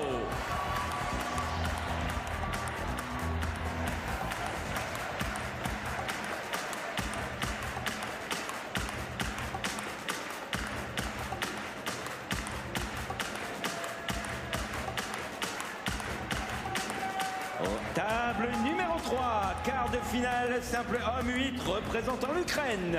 On table 3, men's singles 8, quarterfinals, representing Ukraine, Maxim Nikolenko.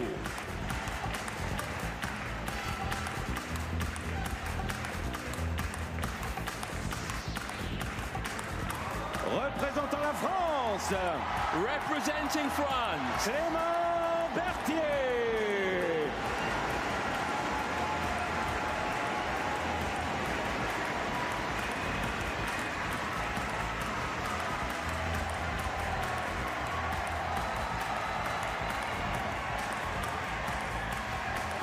Les arbitres pour la table numéro 1. the umpires for table 1 from Tunisia, Nadja Gachem, and from France, Johan de Clomenil. So the players now at the table for this men's singles Class 1 semi-final.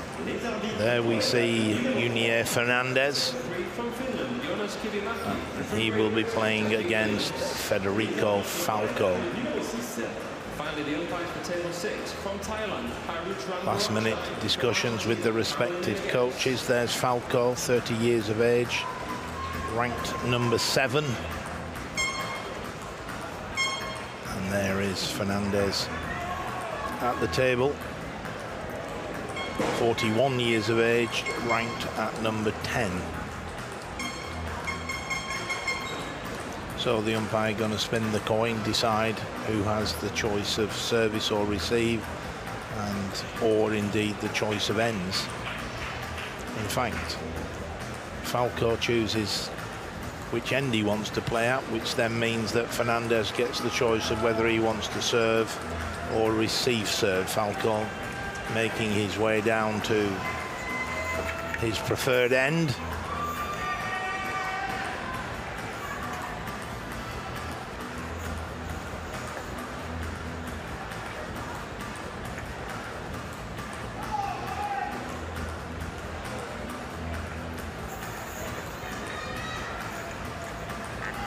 Players are allowed to use this extra strapping to support the grip.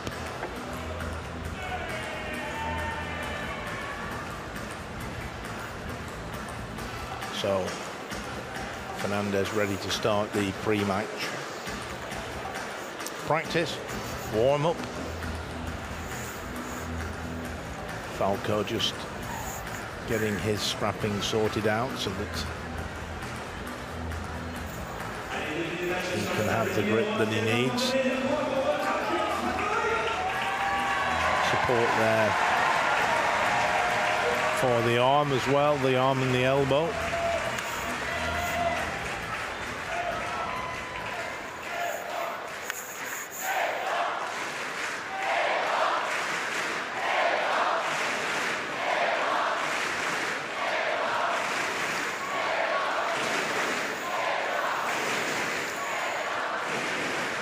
Confirmation there, Fernandez, 41 years of age.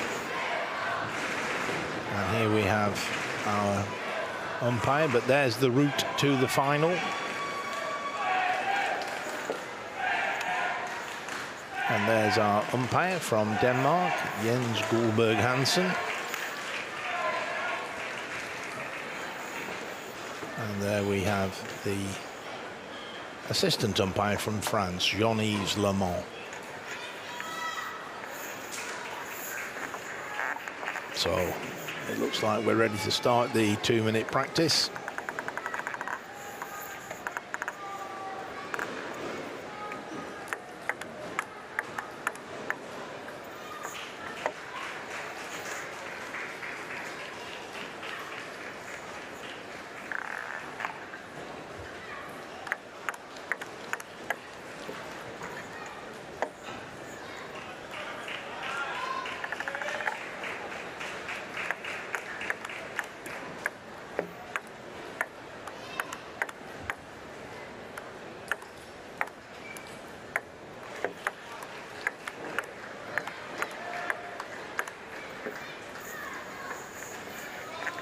It's a 2-minute practice.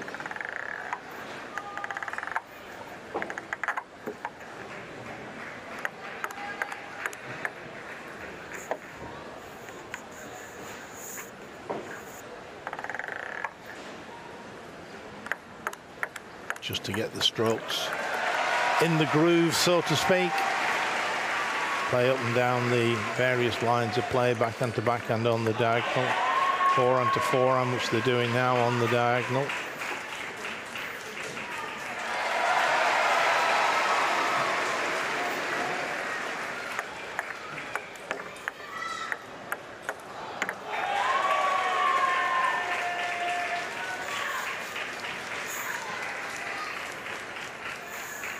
Falco made the last 8 at the Paralympics in Tokyo, was the world champion in 2017. It's a big title, and he won a bronze medal at the European Championships in Sheffield in 2023.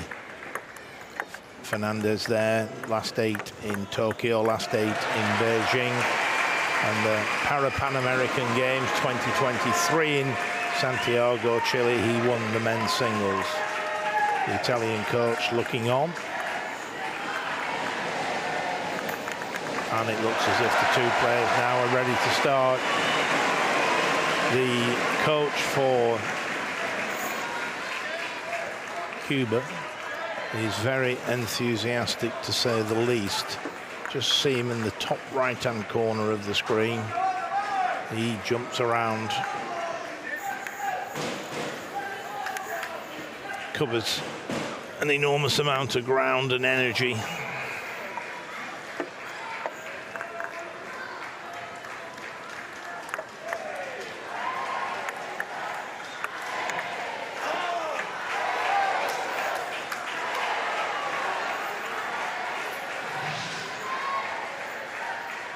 So the up and under, not quite as well placed as it could have been. First point for Cuba's Fernandez.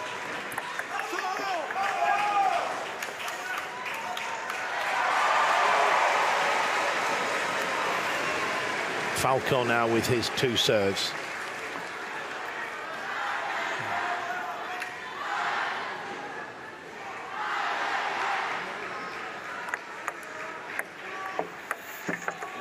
Great angle from Falco.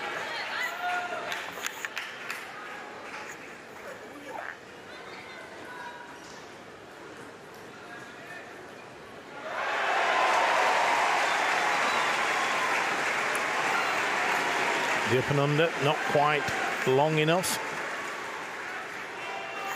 Perfect is the high toss that bounces just over the net, that has excessive backspin, side spin, or combination of the two.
Long fast serve from Fernandez, very difficult for Falco to react to that speed.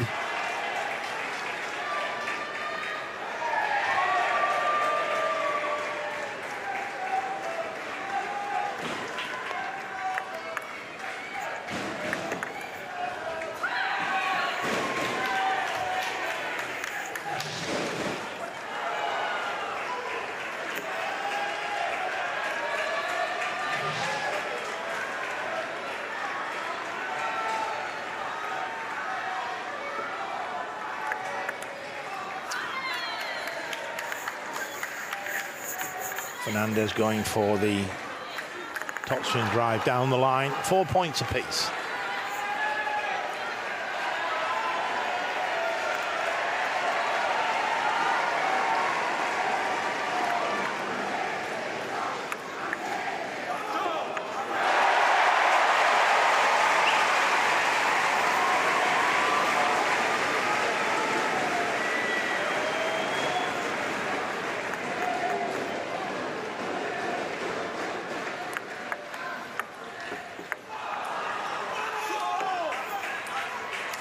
Falco just over hitting the ball there.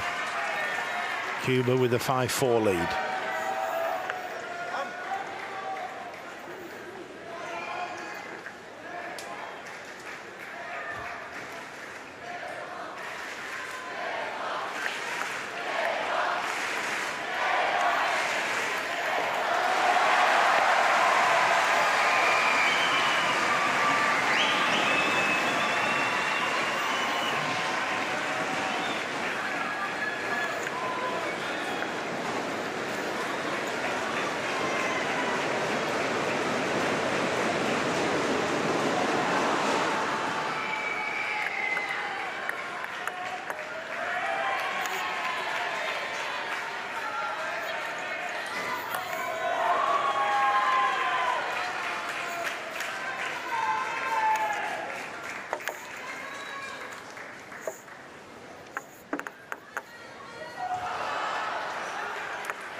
Oh, great shot from Fernandez then. The up and under is a little bit mid-table. Fernandez able to lean in, take the ball early. That's the great way to play the high toss, the up and under.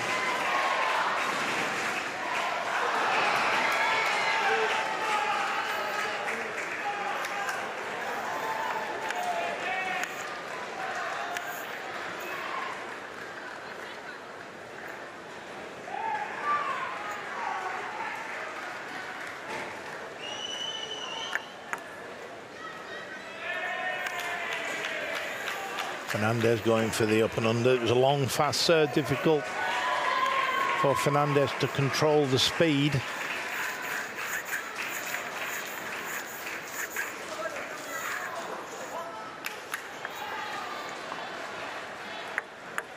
a new ball, so the players just having a quick practice. The umpire not happy with them having a practice, tells them to stop and play.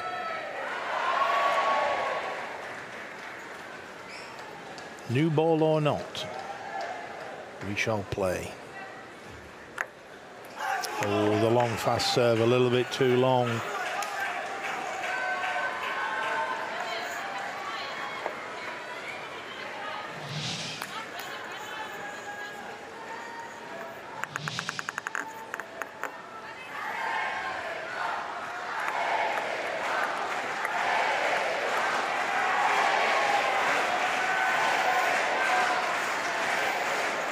Well played by Federico Falco there. 9-8, it's all very tight at the moment.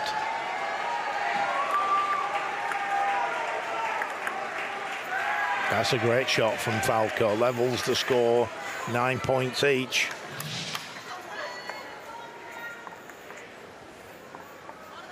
Great shot, took it early as the ball was rising.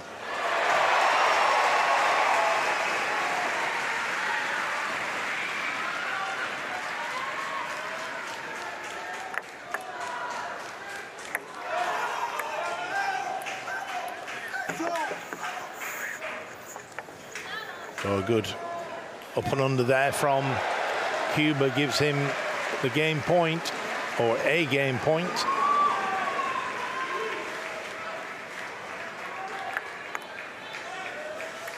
And it just misses the side of the table, the sideline. So we now have alternate serving, and the first player to win 2 clear points.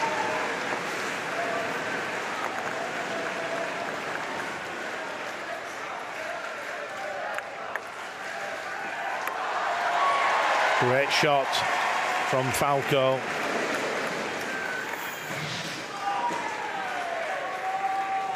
Side spin, back spin. See how it moved across the table and came backwards at the same time. Game point, Italy.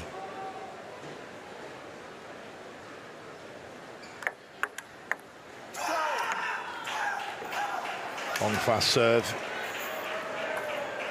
into Fernandez forehand. He took on the topspin return, did it well. So it's now 11 points each.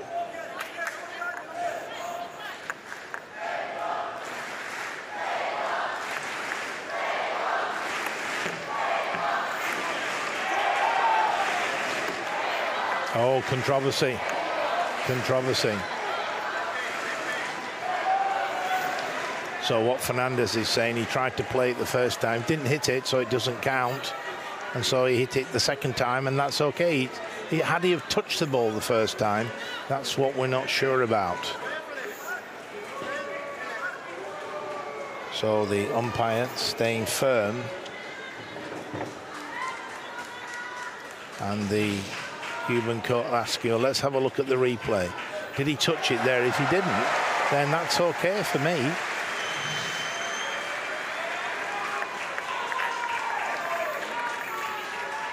He didn't touch it twice.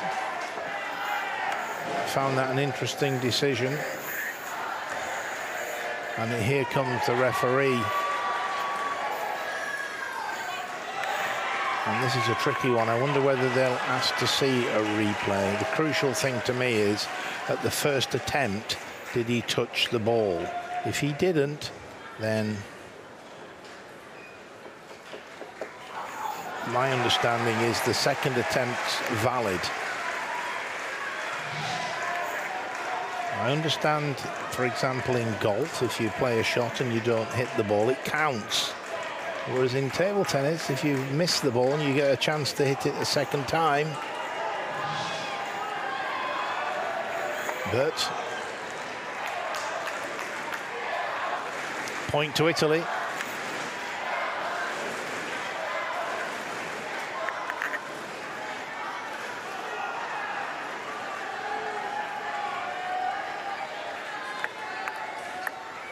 Oh, good angle. Very good angle from Fernandez. Just angled it wide to Falco's forehand. There you see the angle of the bat just gives it that little bit of side spin.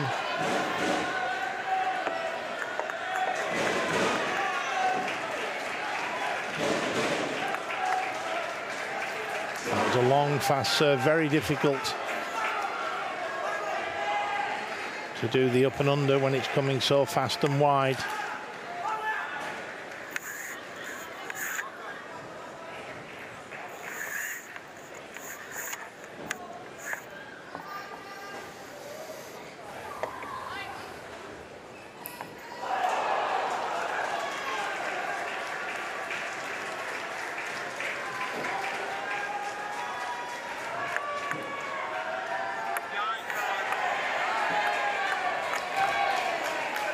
Fernandez trying the up and under.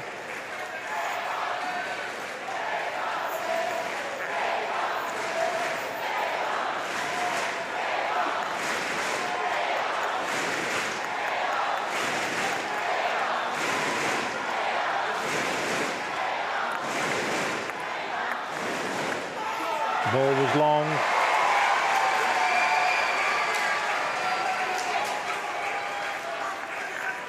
Cuba lead. We've got Italy leading on the scoreboard.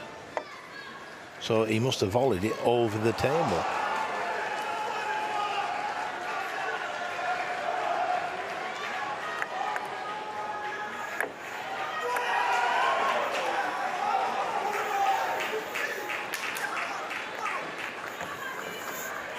So he thinks he's won the game now.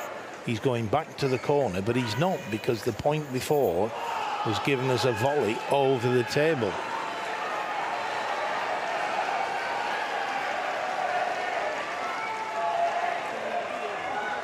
So there's a little bit of confusion out there.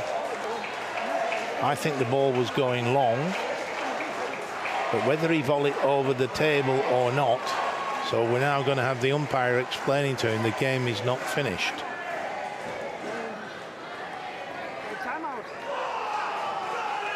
It's not a timeout. Cuba think they've won the game.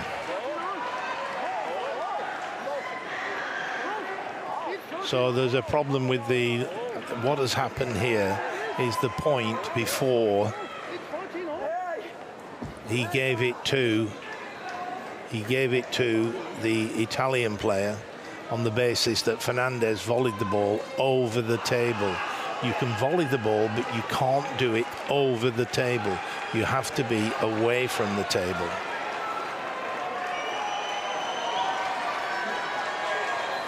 So conversations going on again with the referee. This could be a long match.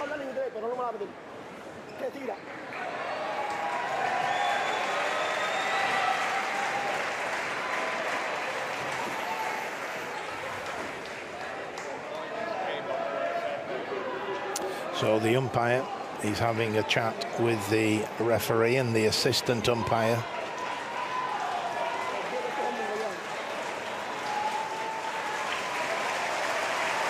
So the whole question is the point before the match point. Did the Cuban player volley the ball over the table?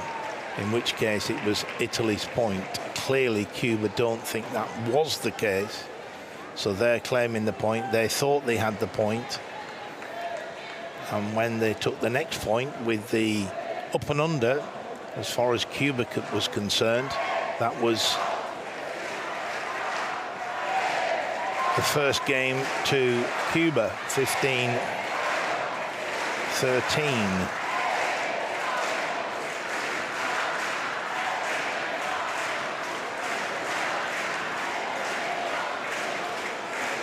So the Cuban coach, not sure if he's calling anybody, he's using a translations service to translate what he's saying, so the umpire can hear what he's saying. Looks like that's what he's doing. He's spoken and the program is translating what was said.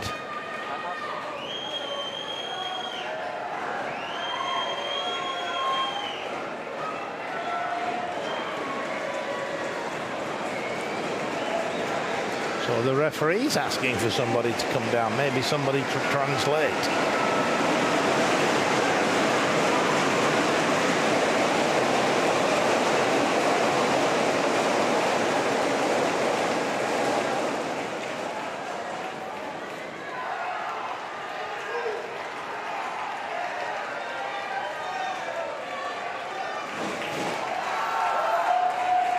So here we have a translation service.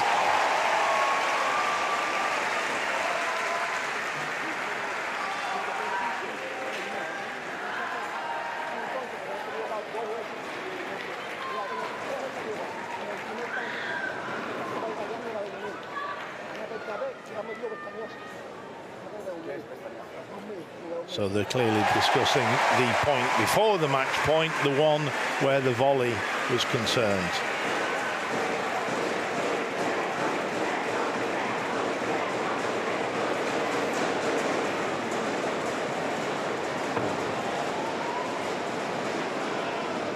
So the Cuban coach and the Cuban player didn't look at the scoreboard. They assumed the point had been given to them, but it wasn't. It was given to the Italian player. So I'm not sure what the position of the Italian player is. So it looks like Italy have said fair enough. It is the first game to Cuba. That is, again, what a wonderful sporting gesture, if that is in fact what happened. So the Cuban coach looks happy. So I can only assume the first game has gone now to Cuba.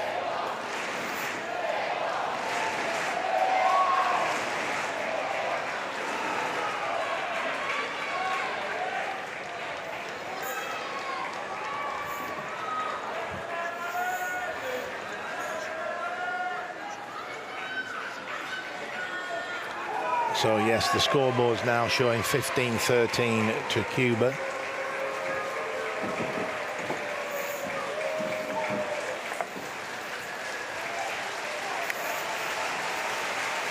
And I have to say that is really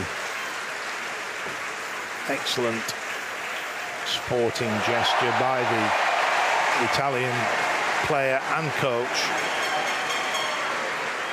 They were given the point. At 13-all, the point was given to them. The Cuban coach and player thought the point had gone to them. They didn't check the scoreboard. And so when they won the next point, as far as Cuba was concerned, that was the first game to them. But the scoreboard said 14-all. But anyway, all resolved happily. And once again, no major dispute between the players or the coaches. So we're now ready to start the second game. Falco with the service.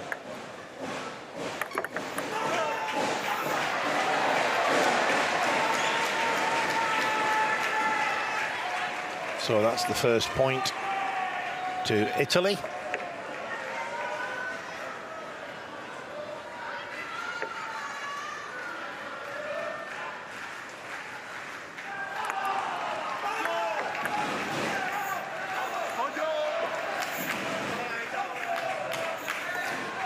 Certainly a very excitable coach.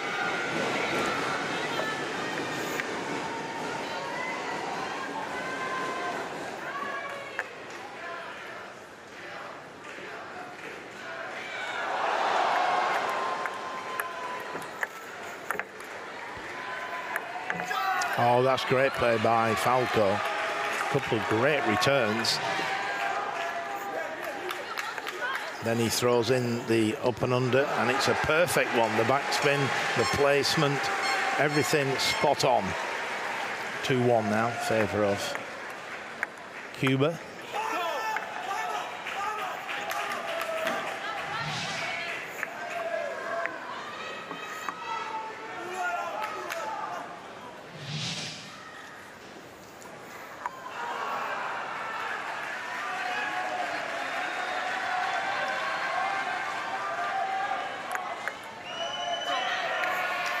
Good service from Falco.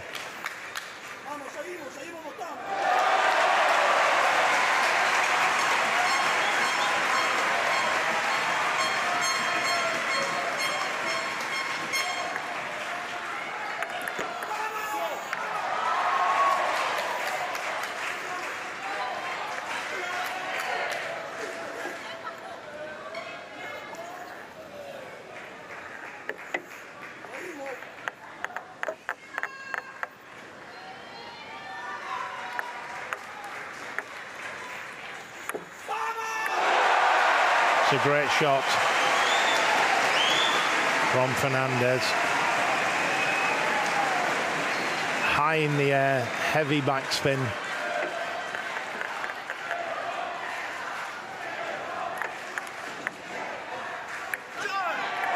And again, what a good up and under. Although it looked a good up and under, but it clearly didn't clear the net. Point to Italy.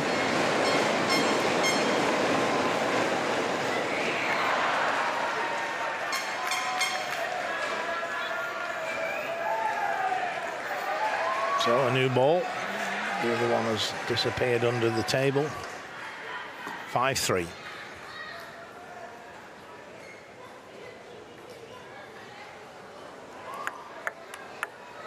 Oh, it's a lovely forehand topspin down the line on the return of service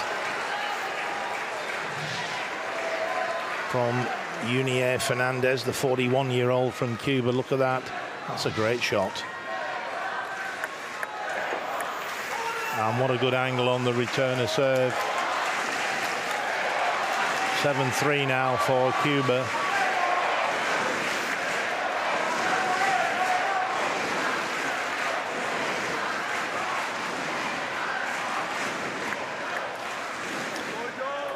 Falco trying the high toss with backspin. The up and under didn't quite work for him. At 8-3 now in favor of Cuba.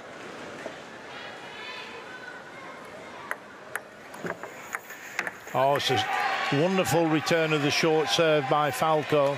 It's a good short serve from Fernandez. Here we see it again, but he leans in and he manages to keep control, keeps it tight. 4-8, Falco with his two serves. Needs these 2 points, really.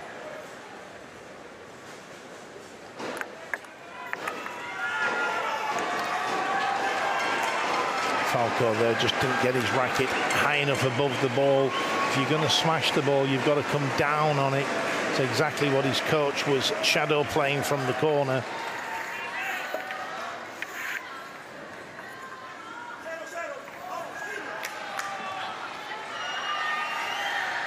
(9-4) Cuba.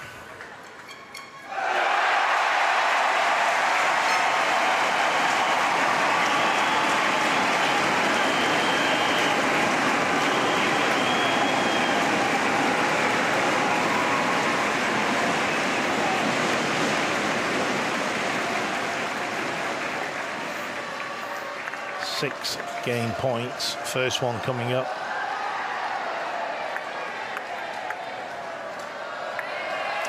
That was a good return of serve from Falco. Very difficult for Fernandez to get the up and under in.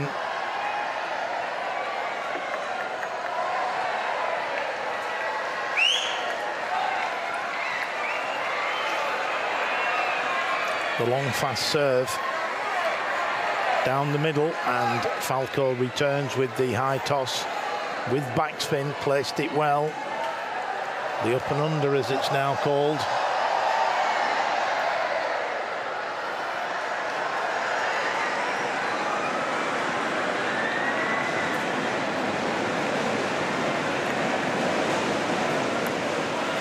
And that was a good up and under with side spin, took it out wide as well with the side spin.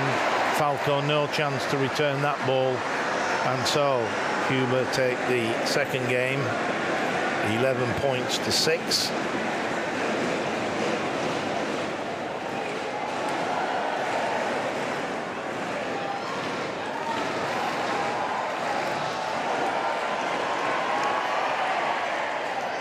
So the players now back to their respective corners. For 1 minute, advice from the coaches. Rehydration. And Fernandez, he's ready to get back out there. Played well in that second game, some very good serving, some very good high toss balls with backspin and side spin. And so Cuba lead by 2-0. Remember, it's the best of 5 games. First player to win 3 games will be through to the final of the Class 1 men's singles. This is a semi-final. Both these players are guaranteed a bronze. There is no bronze medal playoff. 2 bronze medals are awarded to the 2 losing semi-finalists. So Fernandez with the serve at the start of this 3rd game. He's 1 game away from a place in the final. Just Chateau playing some of the shots as Falco just sorts out his strapping to support the grip.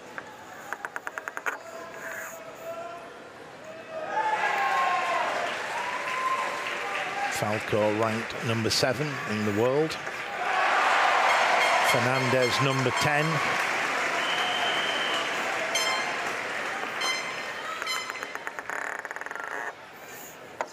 So Falco now ready. Fernandez with the serve, 41-year-old from Cuba.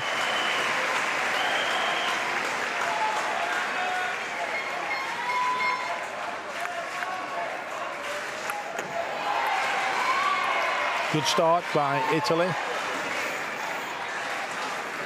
Italian coach looking on.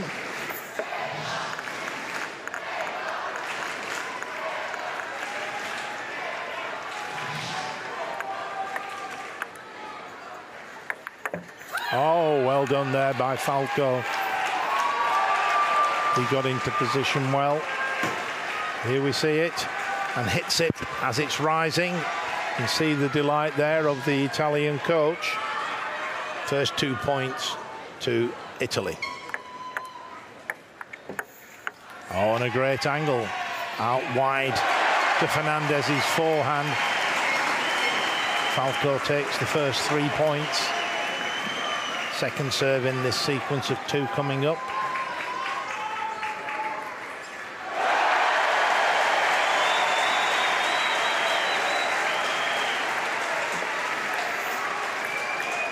Just going for the up and under there, Falco, just stretching a little bit too much.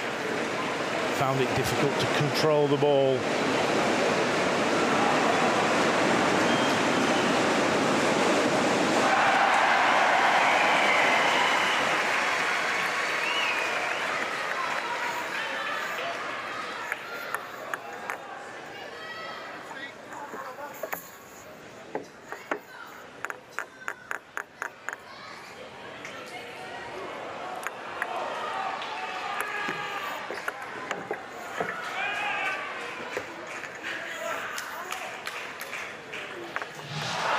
Umpire deciding that was, I think it had to be from where he hit it from. Sometimes it's difficult. Was it an edge? Was it a side? But the fact he played across the table. Oh, that was a good high ball. It was the height that won the point there for Falco. And Falco now with a 4-2 lead. 6 points have progressed. So Fernandez, as he's allowed to do every 6 point, towels down, makes his way back to the table.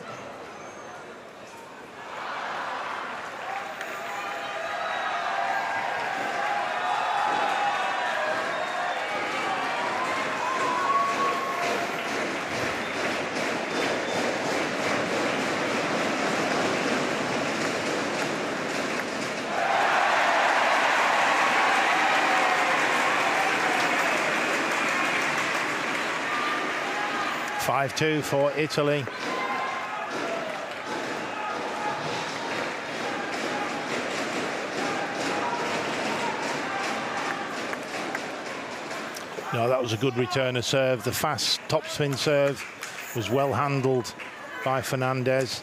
He countered it back.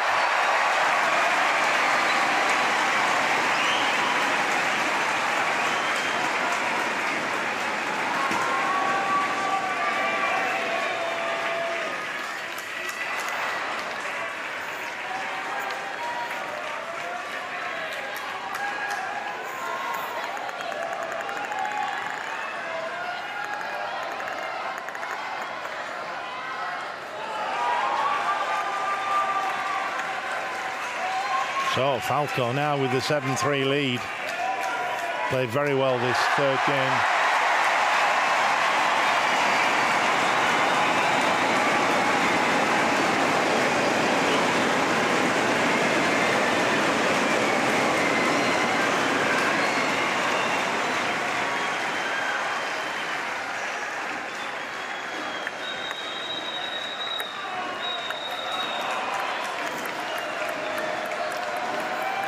Three. Falco now with the 5-point lead.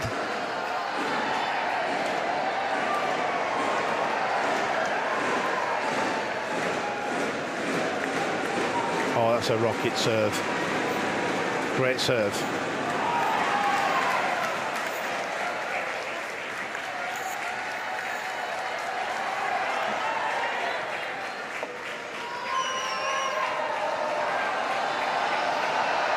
Looks like the serve was called a let. Still 8-3 for Falco.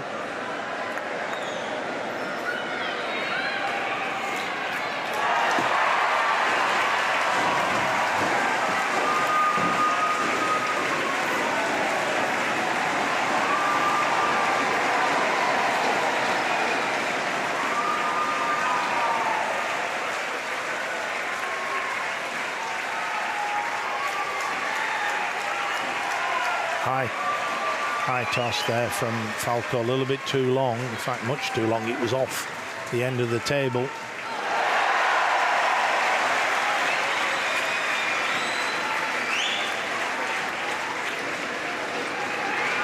Great backhand there from Falco, gives him 6 game points.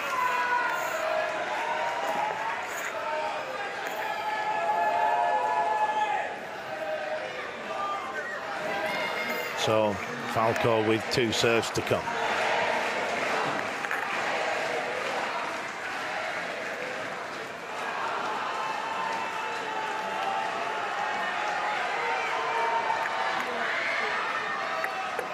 Oh, super shot from Falco. He takes the third game, 11 points to 4.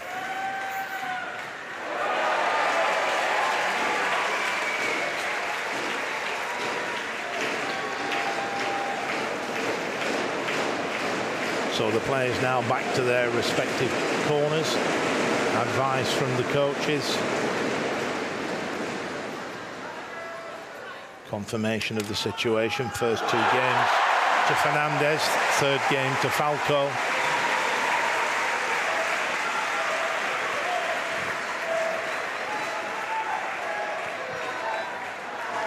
Forehand down the line, then the forehand with side spin on the diagonal.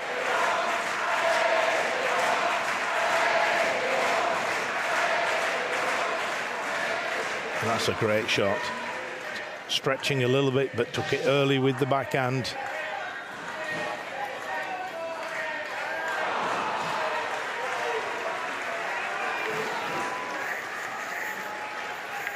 So the umpire calling the players out to the table. Fernandez is there, shortly to be joined by Falco, who will use the strapping once again, just to make sure he's got his grip sorted.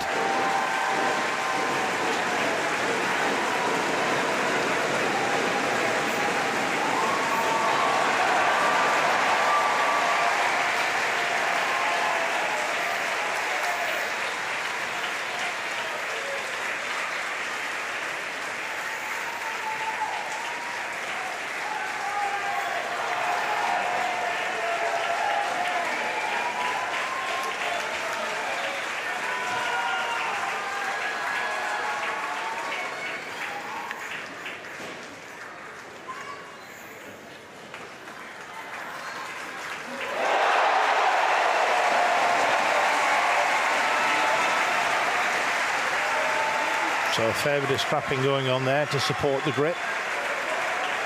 But that is as it has to be. Falco now ready. And it is indeed the Italian player to serve at the start of this fourth game.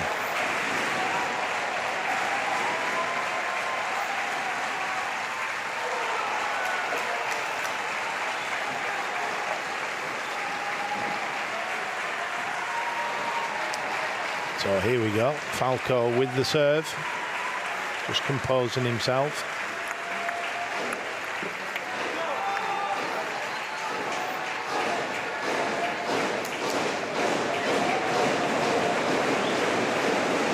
So first point to Fernandez.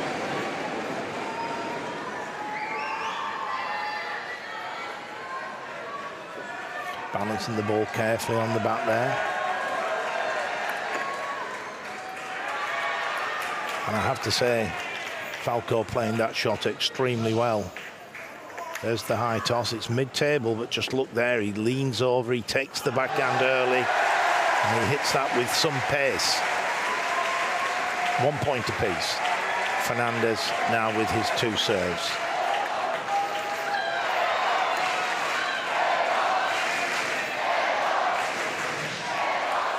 There was the high toss this time from Falco, and does it well. Comes under the ball to put the backspin on. He's done it again. But this time, Fernandez takes his time, drives it down the line with that forehand hit. There he goes, lets it come down. So 2 points apiece, Falco with his two serves.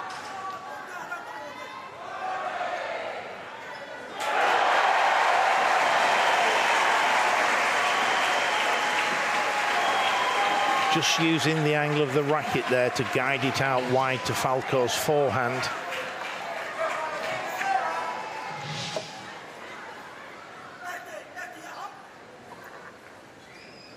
So again, just having to balance the ball. It's a skill in itself. Oh, that's unreturnable. Side spin, a little bit of backspin, and that's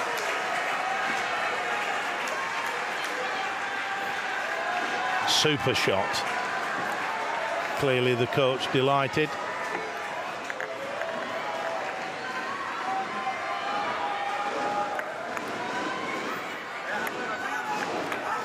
And this time the high toss from Falco, a little bit short, bounced on his side of the table.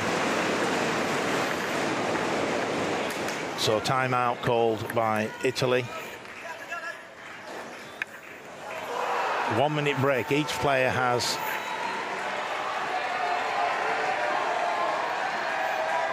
one call, one timeout, so 1 minute break in play. And Fernandez being helped back to his corner.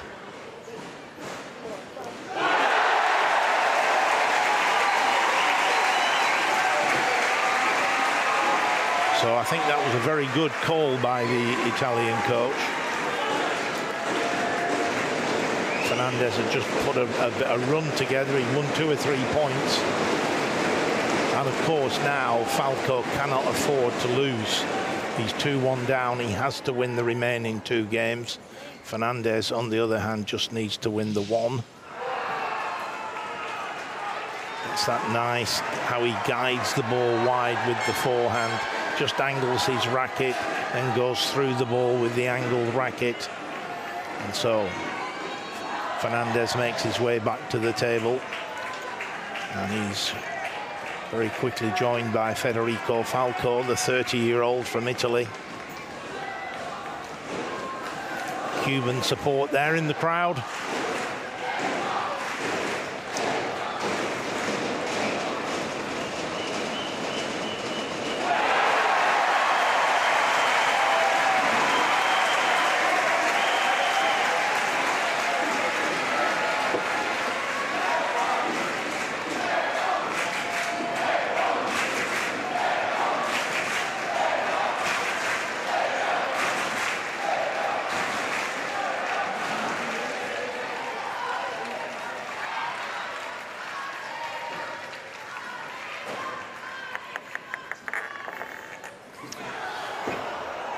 So 5-2.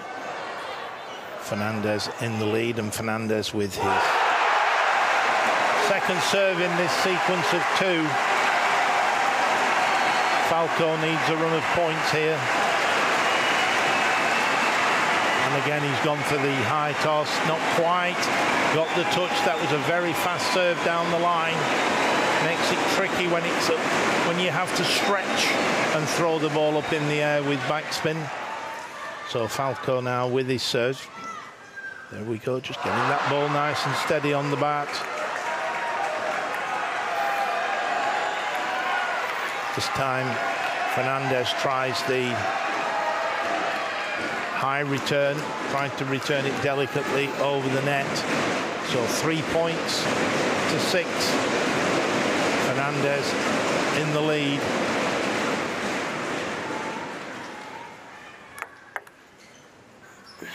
And that misses this edge of the table. Very close to hitting the table, just drifted over the sideline. So 2 points out of 2 on the Falco serve. And now Fernandez has his 2 serves. Interesting to see how Falco attempts to return them. Will he go for the high toss return?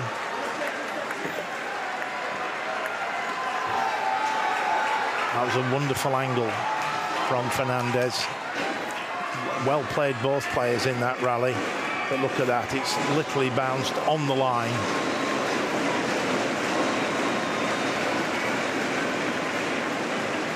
Will he go for the high toss return? No. So well played, Falco. Very sensible there. He's made a couple of errors with the high toss, so he decided to drive the ball back. He does that well.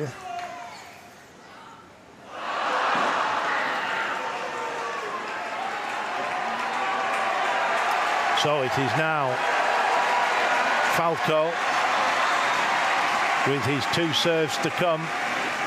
He took 2 points last time on the service. He needs to take these 2 if he can.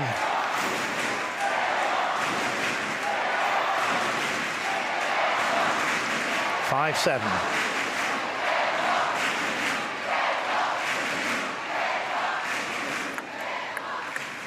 Let serve. That hit the net at fair pace. Just managed to creep over, so it's a let serve.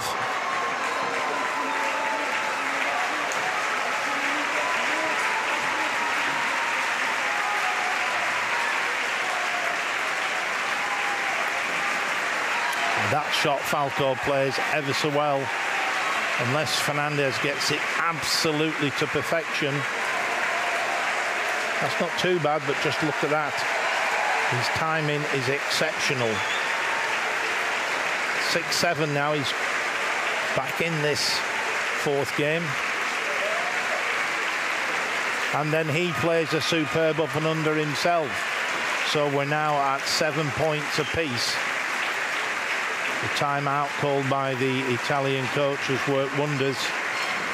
Falco now very much back in this 4th game, 7-all. Fernandez with the serve.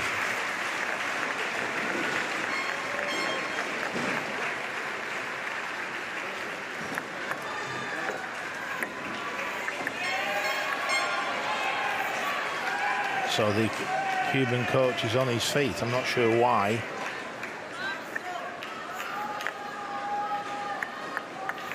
Calling timeout. That's what he wants to do.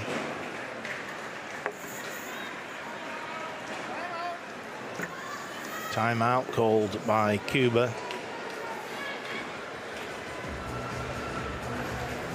Been better, in my opinion, to call the timeout a few points ago when Fernandez was still in the lead, 8-7 down.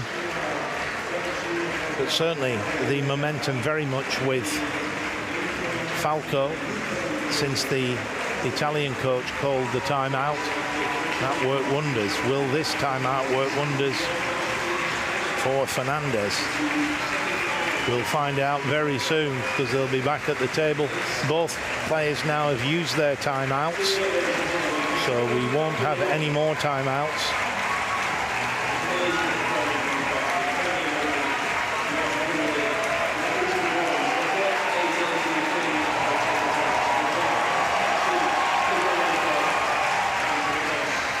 So Fernandez now returns 8-9, 7-8 down. 1 point adrift.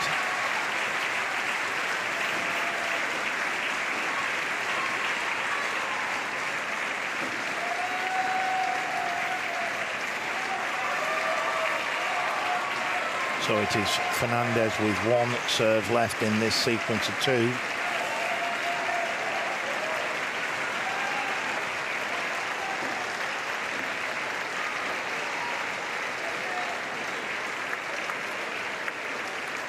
Hits it long, Falco 9-7 up.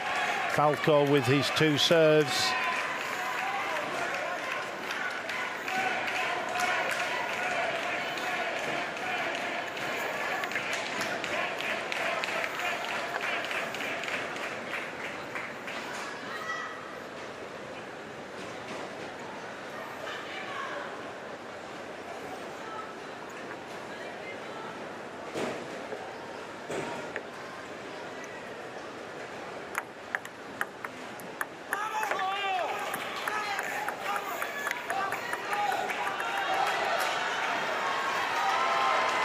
So 9-8.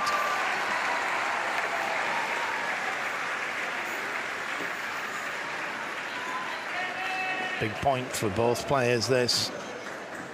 They're all big points when you get to the business end of a game. This is most certainly the business end of the fourth game. Falco just getting that ball to settle on his bat before he throws it up. There we go. Unusual for Falco to miss that one. Nods his head. Maybe took it a fraction too early. Just let it rise a little bit more. So 9 points apiece. Fernandez with the serve.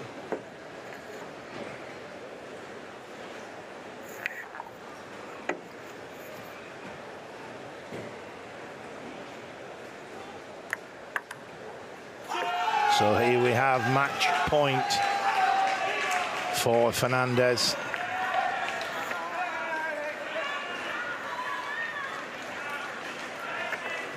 The umpires had enough of the coach jumping around.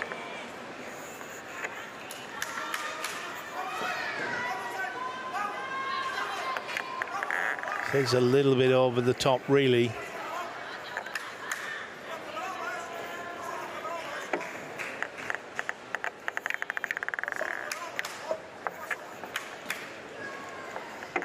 So, match point.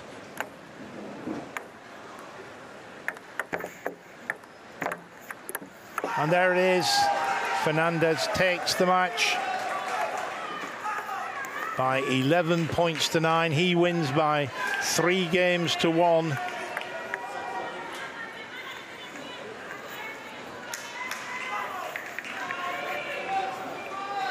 No, he doesn't. For some reason, I can't understand what's happened here. Must have called a let.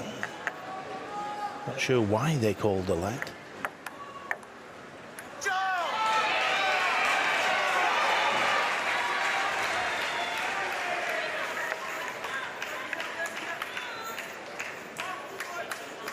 So 10 points apiece. Alternate serving. And it's the first player to win 2 clear points.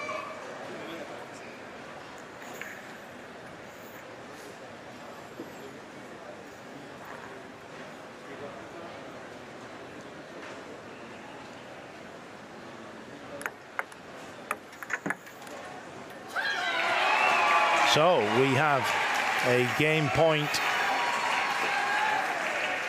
for Falco to level this semi-final at 2 games apiece.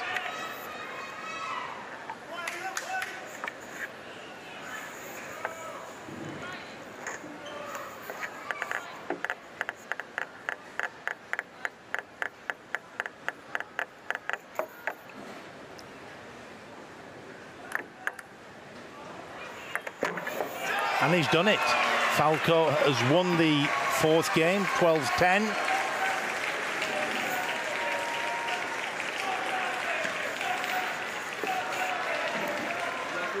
And the players now making their way back to their coaches for the last time in this semi-final. Really not sure what happened with that match point for Fernandez, where the serve went high.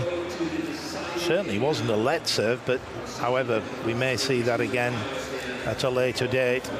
But as far as we're concerned now, it is 2 games apiece, and we await the start of the 5th and final game. No more timeouts. It will be continuous play right through to the end.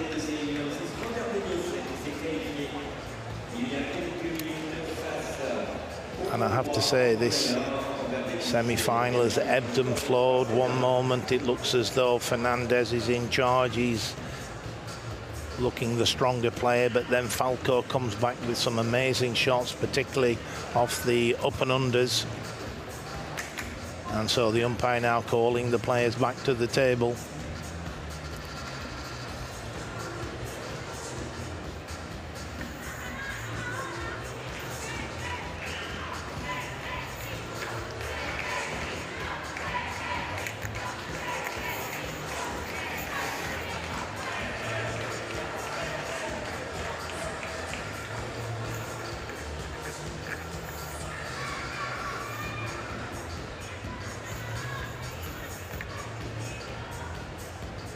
So the coach helping Fernandez with the strapping. He looks like he's ready to go. Falco just taking a little bit longer, but looks like he could very well be ready now. He's just got to sort out his bat.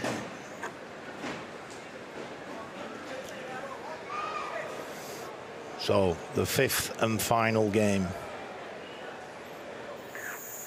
of this semi-final of the men's singles Class 1.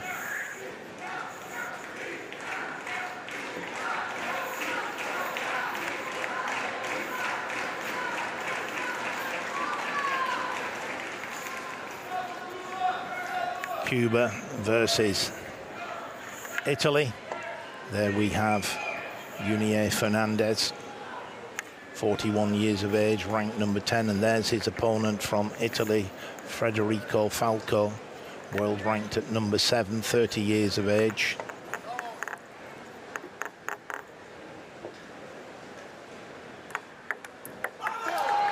Long fast serve down the line from Fernandez. He takes the first point. The winner of this 5th game goes through to the final to play for the gold medal. The loser, a bronze medal, as there are no bronze medal playoffs. And this time he serves to the other corner. A clever tactical start by the Cuban player. And it's now Falco with his 2 serves.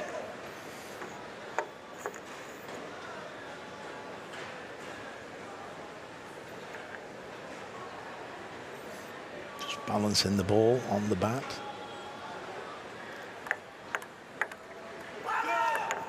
Falco goes long. So the players will change ends after 5 points.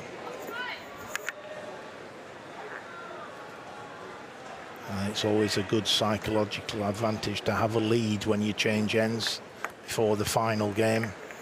Oh, that was a great shot. That is an up and under extraordinaire. It literally bounced just over the net, as we'll see there. That's a great shot. Very skillful. So 4-0, surely. We're not changing ends at 5. We are. We're changing ends with Fernandez 5 love up.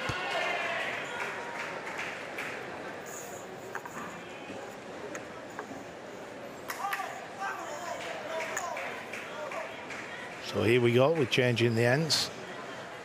That's one happy coach. Just could do with him to stay a little calmer at times. Could be distracting to the opponent. I'm sure that's not what he's intended.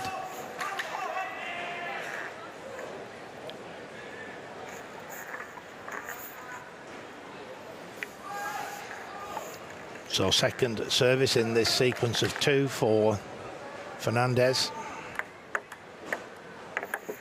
Oh, that's clever play. Clever play. Good angle with that backhand push. Here we see it, he just uses a little bit of side spin. You could see there just over his shoulder how he angled the bat. And he's now got a 6-love lead. Perfect start. We could still see another twist and turn though. Falco starts putting together some of the form that he's shown. I think he is stronger when he's serving. But that one went long. He didn't quite get into position.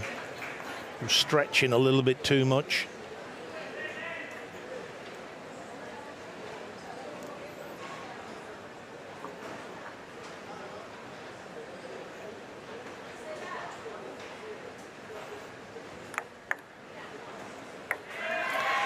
The up and under dropped short from Fernandez's point of view.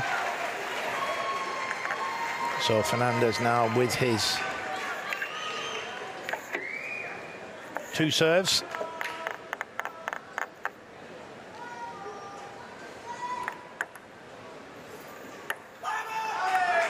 The up and under just short. You could see by the expression on Falco's face there.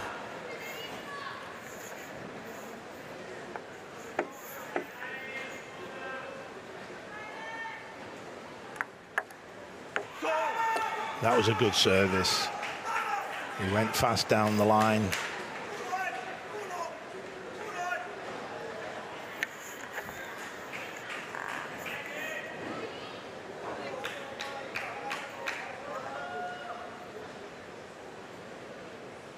(1-9). And again, I'm not too sure about the coach celebrating when the opponent serves off the table. It's not the sportsmanship that we expect, if I'm honest. You don't applaud when the opponent makes an error on service.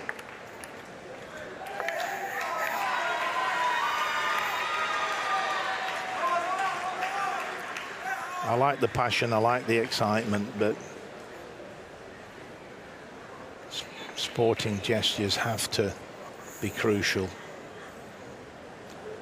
12 points have gone, so once 6 points have gone, then the players are allowed to towel down. And so Fernandez doing exactly that.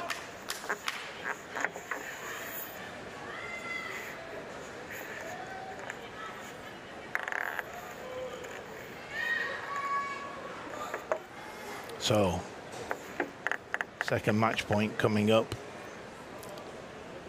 8 more remain. And that's it. Fernandez wins. He wins 11-2 in the 5th game. And it is Federico Falco who unfortunately has to settle for the bronze medal.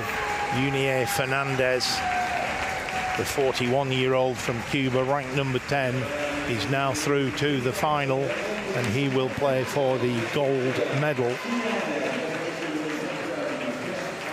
So there he is. He's in the final.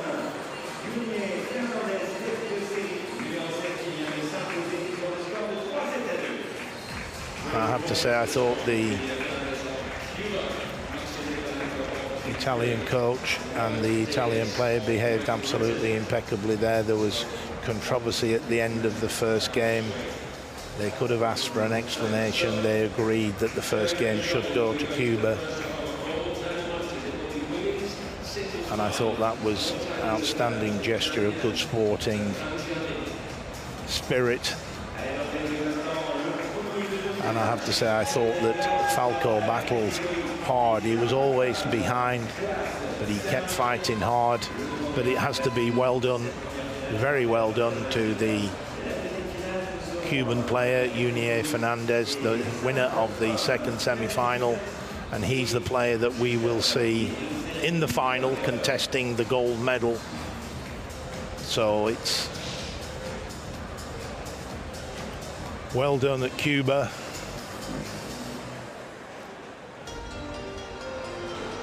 And this is the last point, just gently places it down the middle of the table.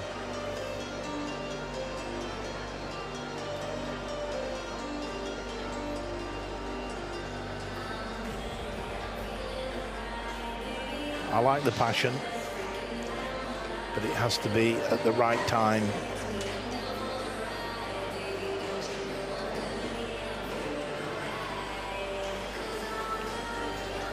So the players now making their way out. Just last minute adjustments.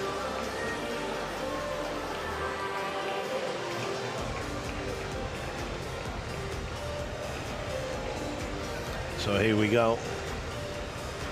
Cuba lead the way out.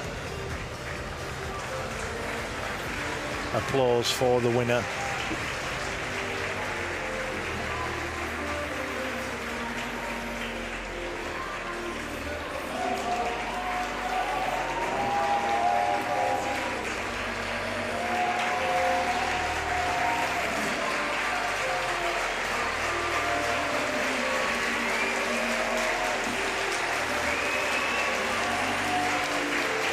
And excellent applause for the Italian player. There we see the stats. Fernandez, points won on serve, 4 points more, and points lost on serve, 3 points less. So Fernandez coming out on top on the match analysis, and therefore no surprise that he's the player going through to the final. And there we see the gold medal match. Fernandez from Cuba against Rob Davis from Great Britain.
Représentant la République populaire de Chine. Her opponent, also representing People's Republic of China, Zhang Bian.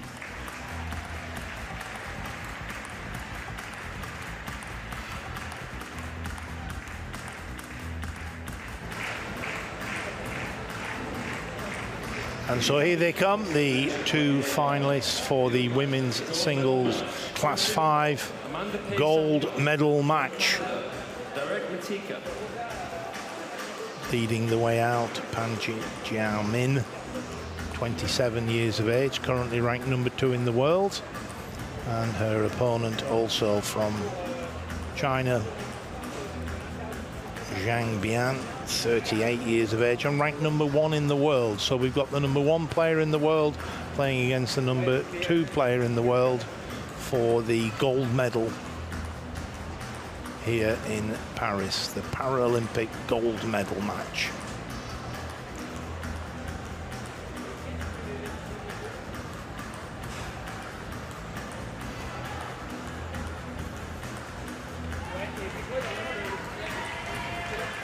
As always, best of 5. First player to win 3. Each game to 11 points.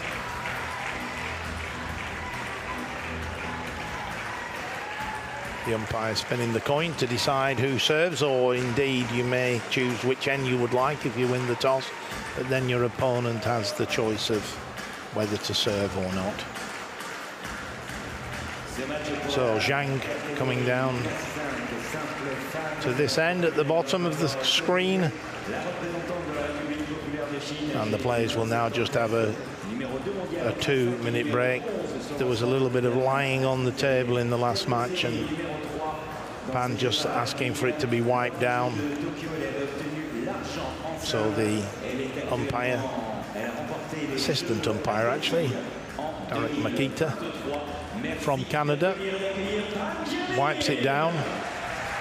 This is a repeat from the Tokyo 2020 Games final. So these two played the final in Tokyo, and so 4 years on they're playing against each other. Zhang there, Paralympic winner in London, Rio and Tokyo, 3 times, going for her 4th Paralympic gold medal, and there's her route to the final.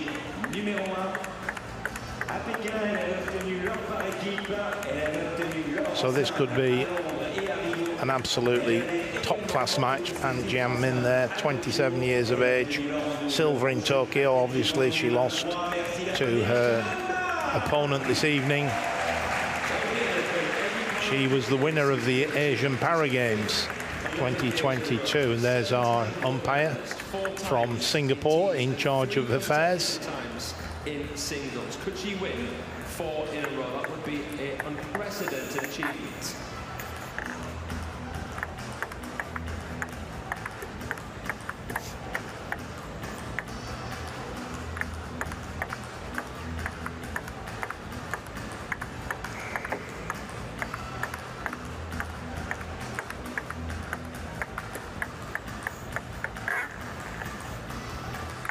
So the 2-minute practice will be stopped shortly, and we will start this final.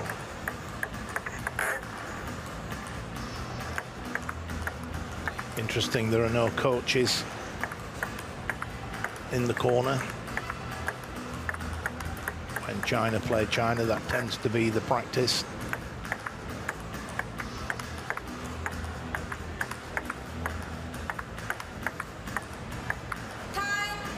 So the umpire calls time, so we're now about to start this women's singles class 5 final.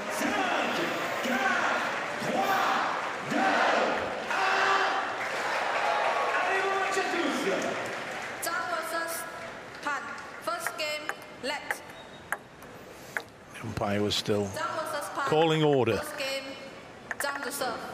Love all.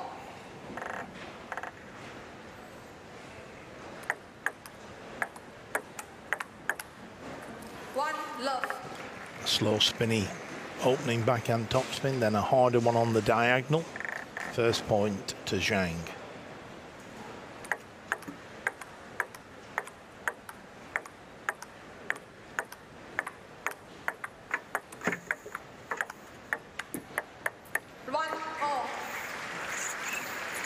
Good point.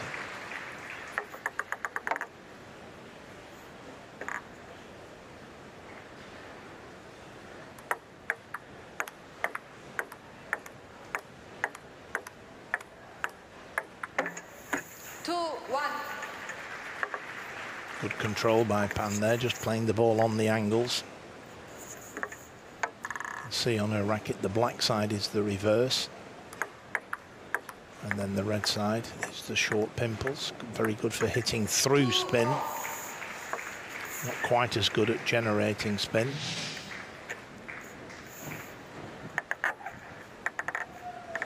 Good angle there from Zhang.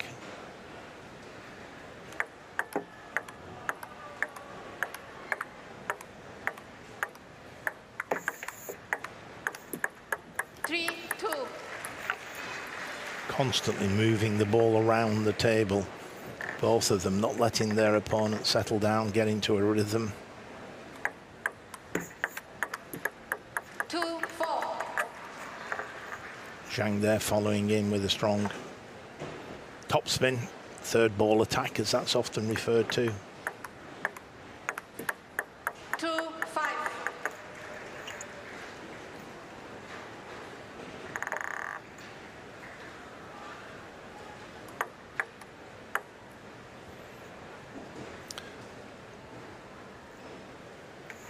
By just giving her a warning about throwing the ball up.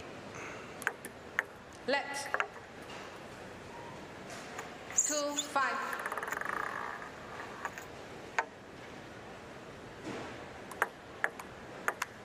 Good backhand on the diagonal. Hit very hard, hit through the ball with those short pimples, the red side. See there.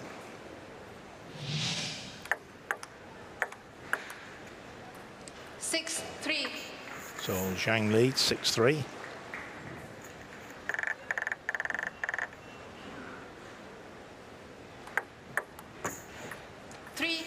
A lot of side spin on that service. She cut underneath the ball and across it. Side spin and backspin using the reverse rubber. Get a lot of friction between the bat and the ball, and that helps you generate the spin. 3-8.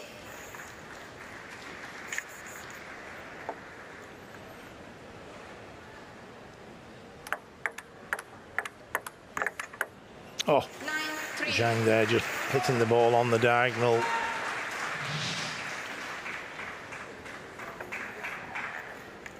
Using the reverse side, the black side. It looks as though both players have got the combination bat in terms of the reverse rubber and then a pimple rubber on the other side.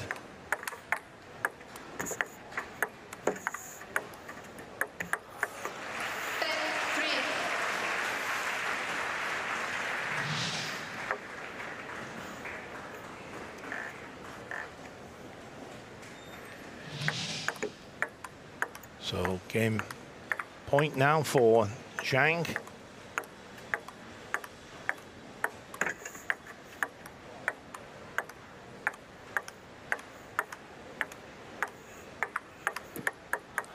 And it is the first game to Zhang. 11 points to 3.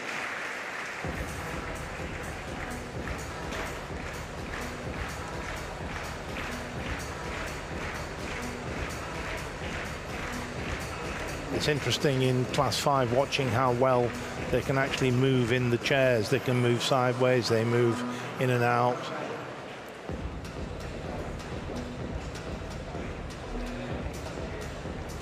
Very skillful. So Zhang certainly on the road to her 4th successive Paralympic gold medal. Pan to serve. Love all. So here we go, Pan serving at the start of the second game.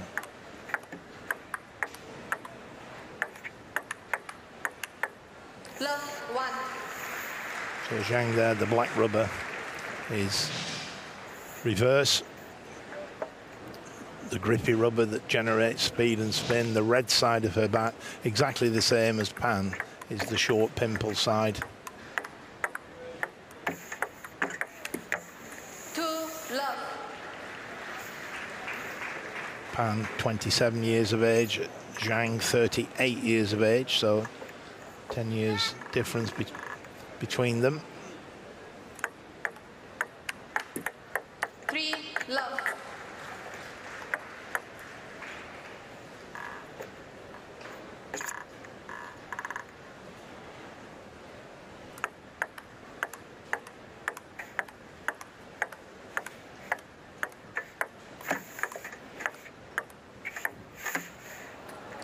love 4.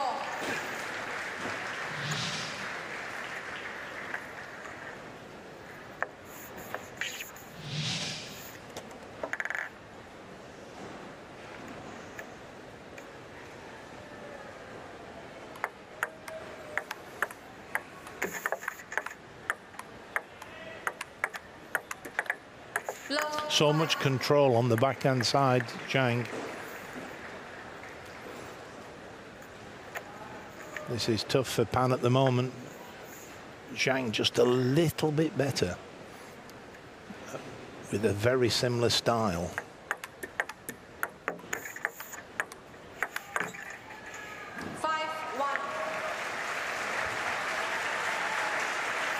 Both play with exactly the same bat, reverse rubber on one side, the short pimple rubber on the other.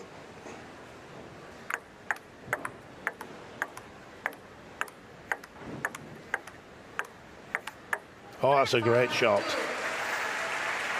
by Pan Jiaomin.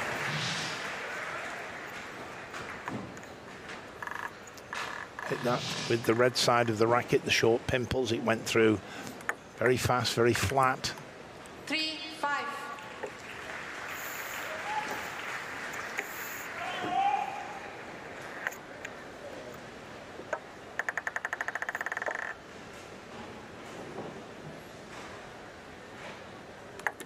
Let. 3-5. Well spotted by the umpire, the let serve. No penalty for a let serve, simply get the service again. 3-6. And just not quite had the control on that, but she was ever so close to getting it on the sideline. Missed by a fine margin. 7-3. Using the reverse rubber there on the backhand, just whipping it out wide.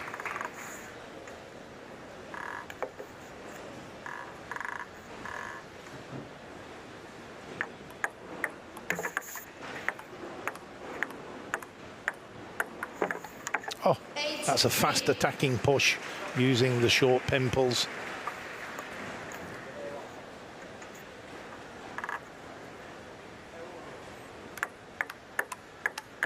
Oh, that's a great shot from Pan.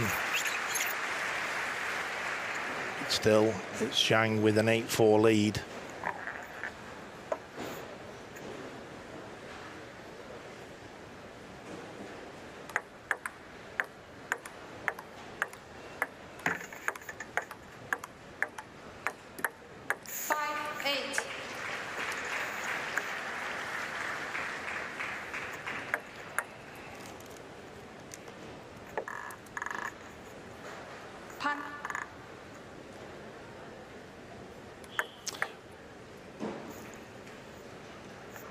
Pan to serve. She's got one more serve in this sequence of 2. Well spotted by the umpire. 8-6. So Pan coming back strong here. It's now Zhang with her 2 serves. Just getting out a new ball.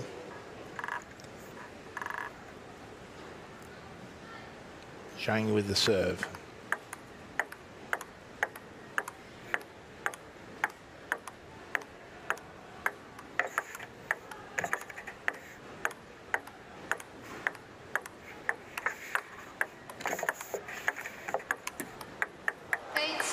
That was a great point.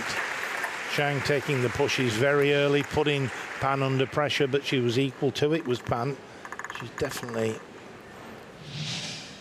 adapting to the speed as the game progresses. Oh, and look at that, 8 points apiece. Well done, Pan. And there she used the reverse side, so she was able to spin the ball a little bit.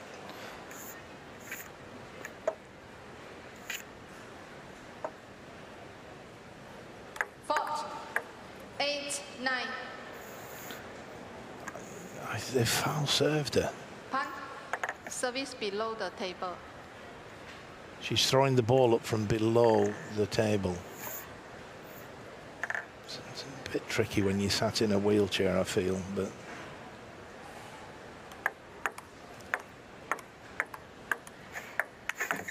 Oh, that's a great flick by Pan.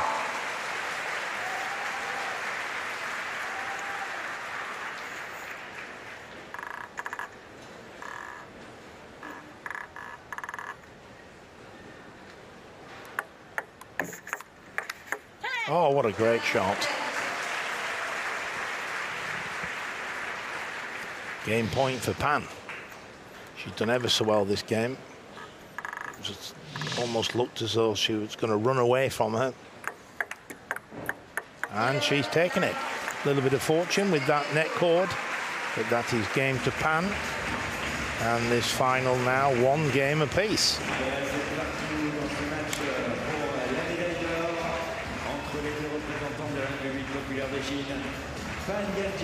Pour arriver jusqu'à cette finale, battue en quart de finale, la chilienne Tamara Leonelli sur le score de 3-0 en demi-finale. Et c'est imposé face à la coréenne Jung. So the players still going back to their respective corners, taking on board fluid, thinking things through for themselves. Et en demi-finale face à l'autre coréenne Mono-Sung-ji sur le score de 3-7-1. So Zhang to serve at the start of the 3rd game, 1 game apiece. Top class table tennis here. Moon of the Republic of Korea 3-1. Han Jamin beat Leonelli on Chile 3-0 and then Zhang Ying 3-1 in the second. Third game, Zhang to serve. Love all.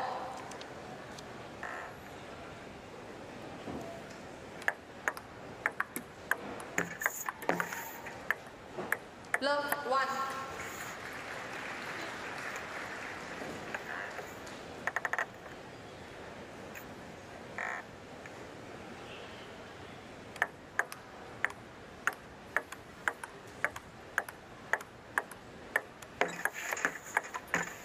Oh, that's wonderful. Well stretched there by Pan and managed to keep the control as well.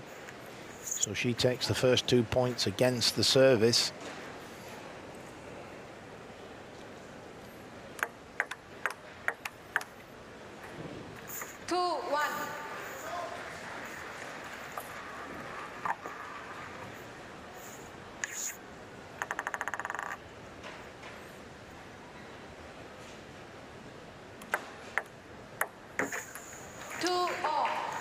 Great control there to return that ball so short and so tight, so wide as well. Even Pan can't get to that one.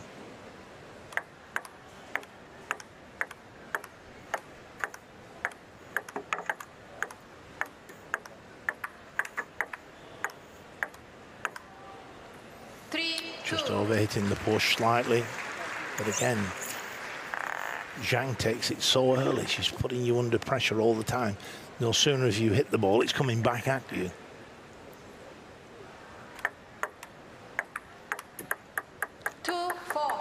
Hit that one very flat.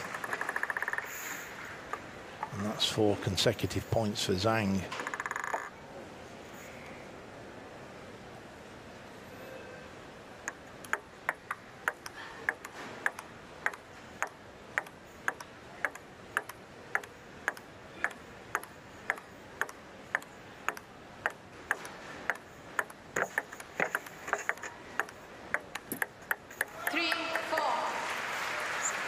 Very quick recoveries there by Pan.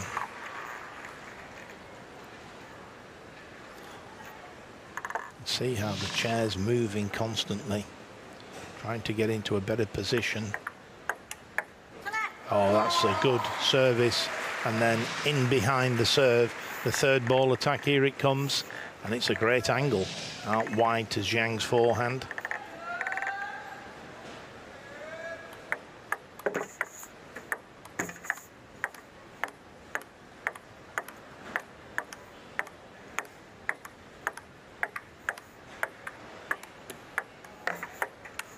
Oh, lovely shot down the line. Zhang is playing the angles, Pan's covering them, and then she plays a shot straight down the line like that. She's certainly adapted to the speed of Zhang. And at the halfway stage, 5 points apiece.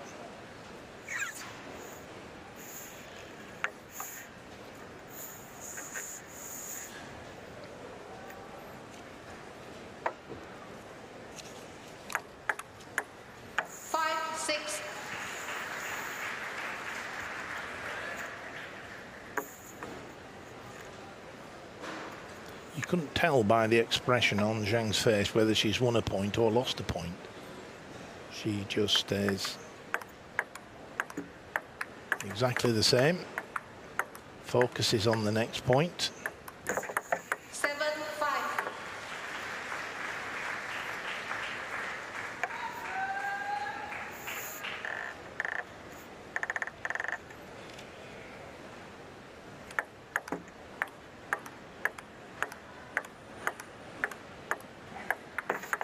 Oh, that's a great shot from Zhang.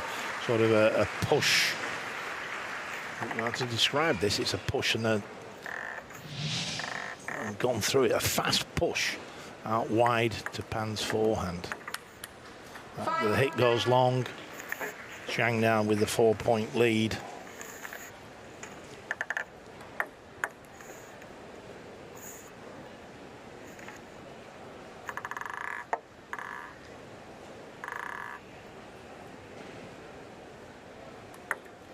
Left. 5-9.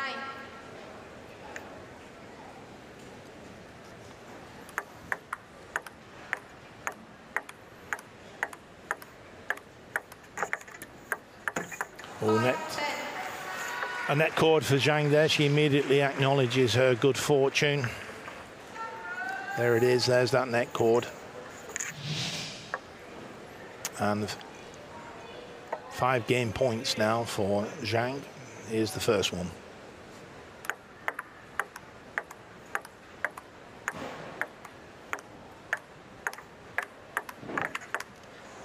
Oh, it's a great backhand hit from Zhang as well. And so that is now 2 games to 1 for the 38-year-old, world ranked at #1.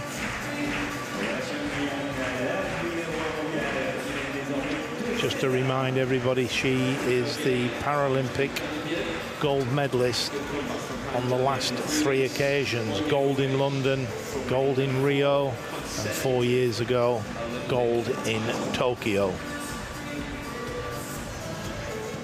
She was also the world champion in 2014.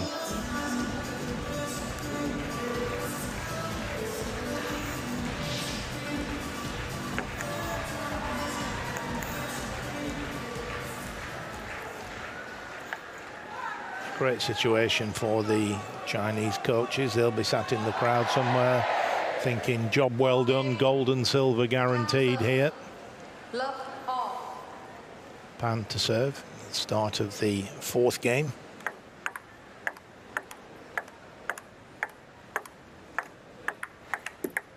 Love 1. Of course, Pan did win the gold medal here in Paris in the women's doubles. So a gold medal already in her pocket. And a chance of a second one.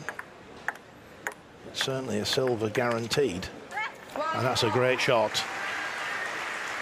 It's the angle that's impressive here. It's a good shot, but just look how wide that is to Zhang's forehand.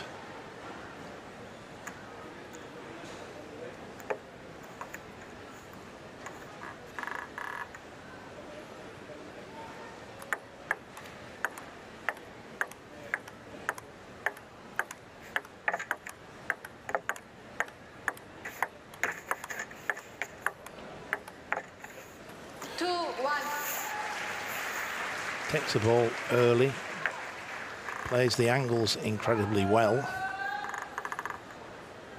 Pan doing quite superbly to reach these wide balls. 1-3.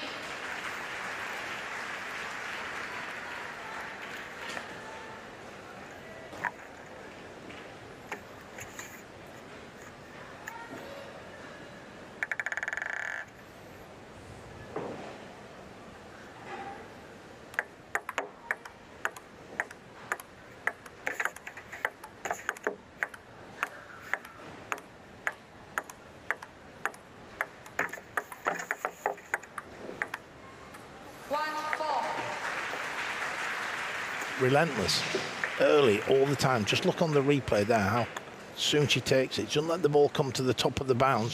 She's hitting it before then, putting you under pressure.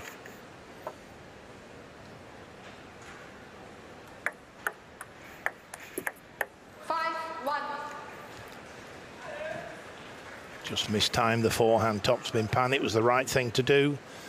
She just didn't quite get the connection between the bat and the ball. Fraction out in the timing.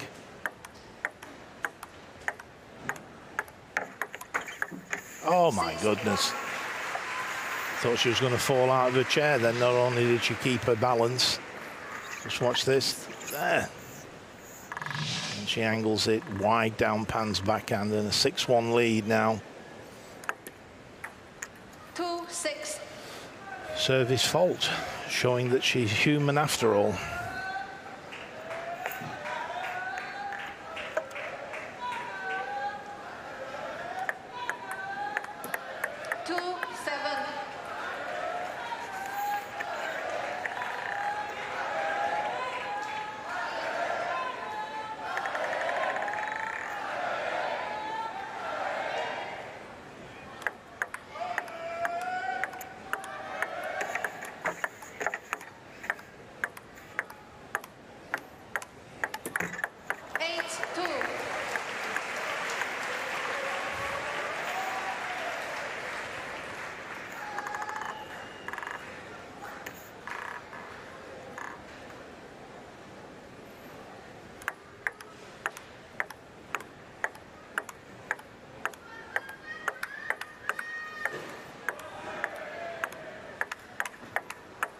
Oh, well played, Pan.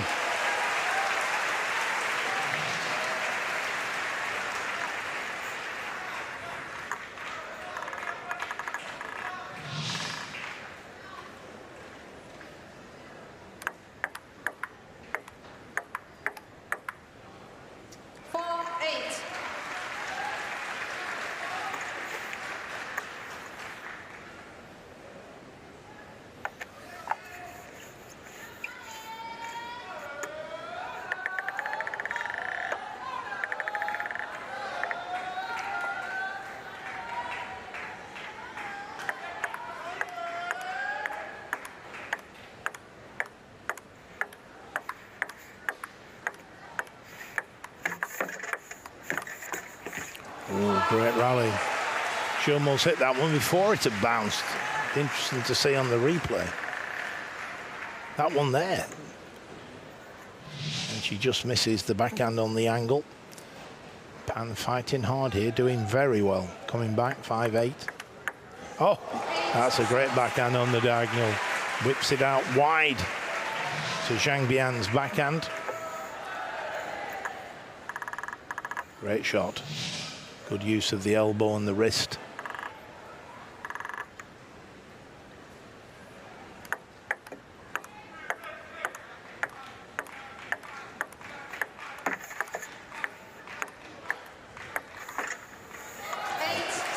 Great angle from Pan.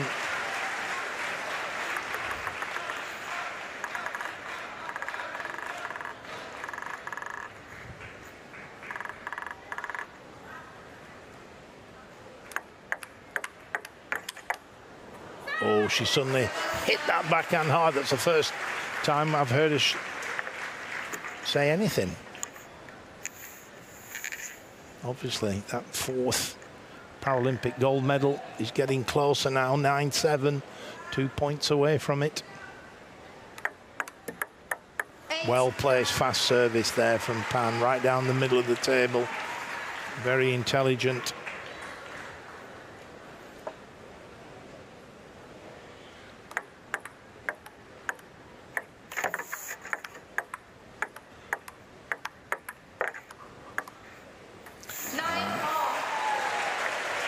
Nine points apiece.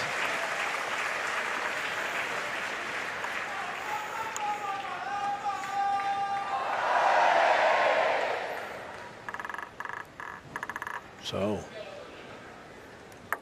nothing in it. 9-10.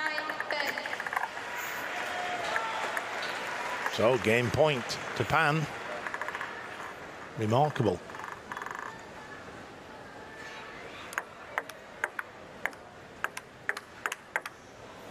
Ooh. Good backhand topspin from Pan, but the counter topspin, this one, excellent. It's coming at her with a lot of speed and spin. So it's now alternate serving, and the first player to win 2 clear points.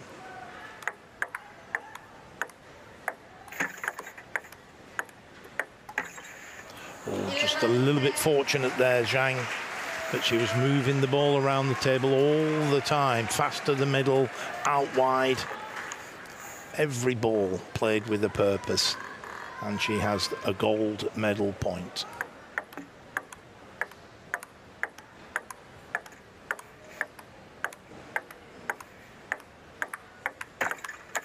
And she's done it. That backhand drive on the angle, and Zhang Bian takes the 4th game. 12 points to 10, and she wins the gold medal match against her teammate Han Jiaomin. But there she is, the Paralympic gold medalist. And well done to People's Republic of China. A gold medal, a silver medal, but also what a fabulous display of world-class table tennis by the 2 ladies there. The coach in the middle, we've seen him throughout the tournament. He let the 2 ladies battle it out without a coach in the final. Seems a very sensible thing to do. But well done to China, well done to Zhang Bian, and what a remarkable achievement it is. 4 Paralympic gold medals back to back. She wins in London, she wins in Rio, she wins in Tokyo, and now she wins in Paris.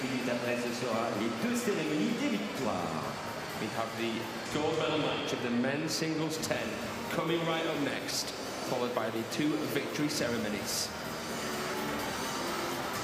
So confirmation, the gold medal match winner, Zhang Bian,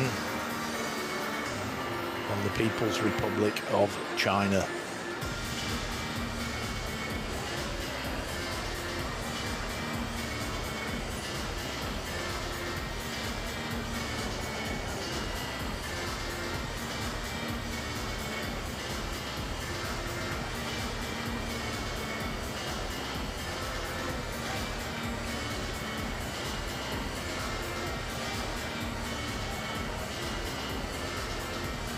She put up a great performance, Han Jiaomin, no question about that.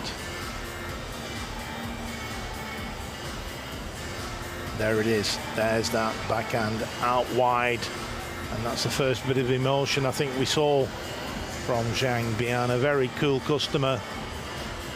Some players like to show their emotions, she didn't, she just stayed very calm and collect throughout the whole final. And now she's leaving the arena, the gold medal winner here at the Paralympics in Paris. Great reception as she leaves the arena. And another gold medal for China.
There we have the match statistics, and they favour, as you can see, points won on serve, points lost on serve. Not surprisingly, favour Zhang Bian. And there we have confirmation of the quarter-final, semi-final, and now, of course, the final. Well done, Zhang Bian.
What an evening of para table tennis. The French legend Fabien Lamoureux, going for his third consecutive Paralympic gold medal, was defeated by Yuri Sushanak of Czechia.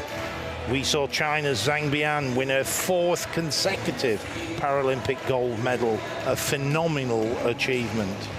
We've seen some great players playing world-class table tennis, demonstrating quite clearly there are no barriers to playing this exciting sport.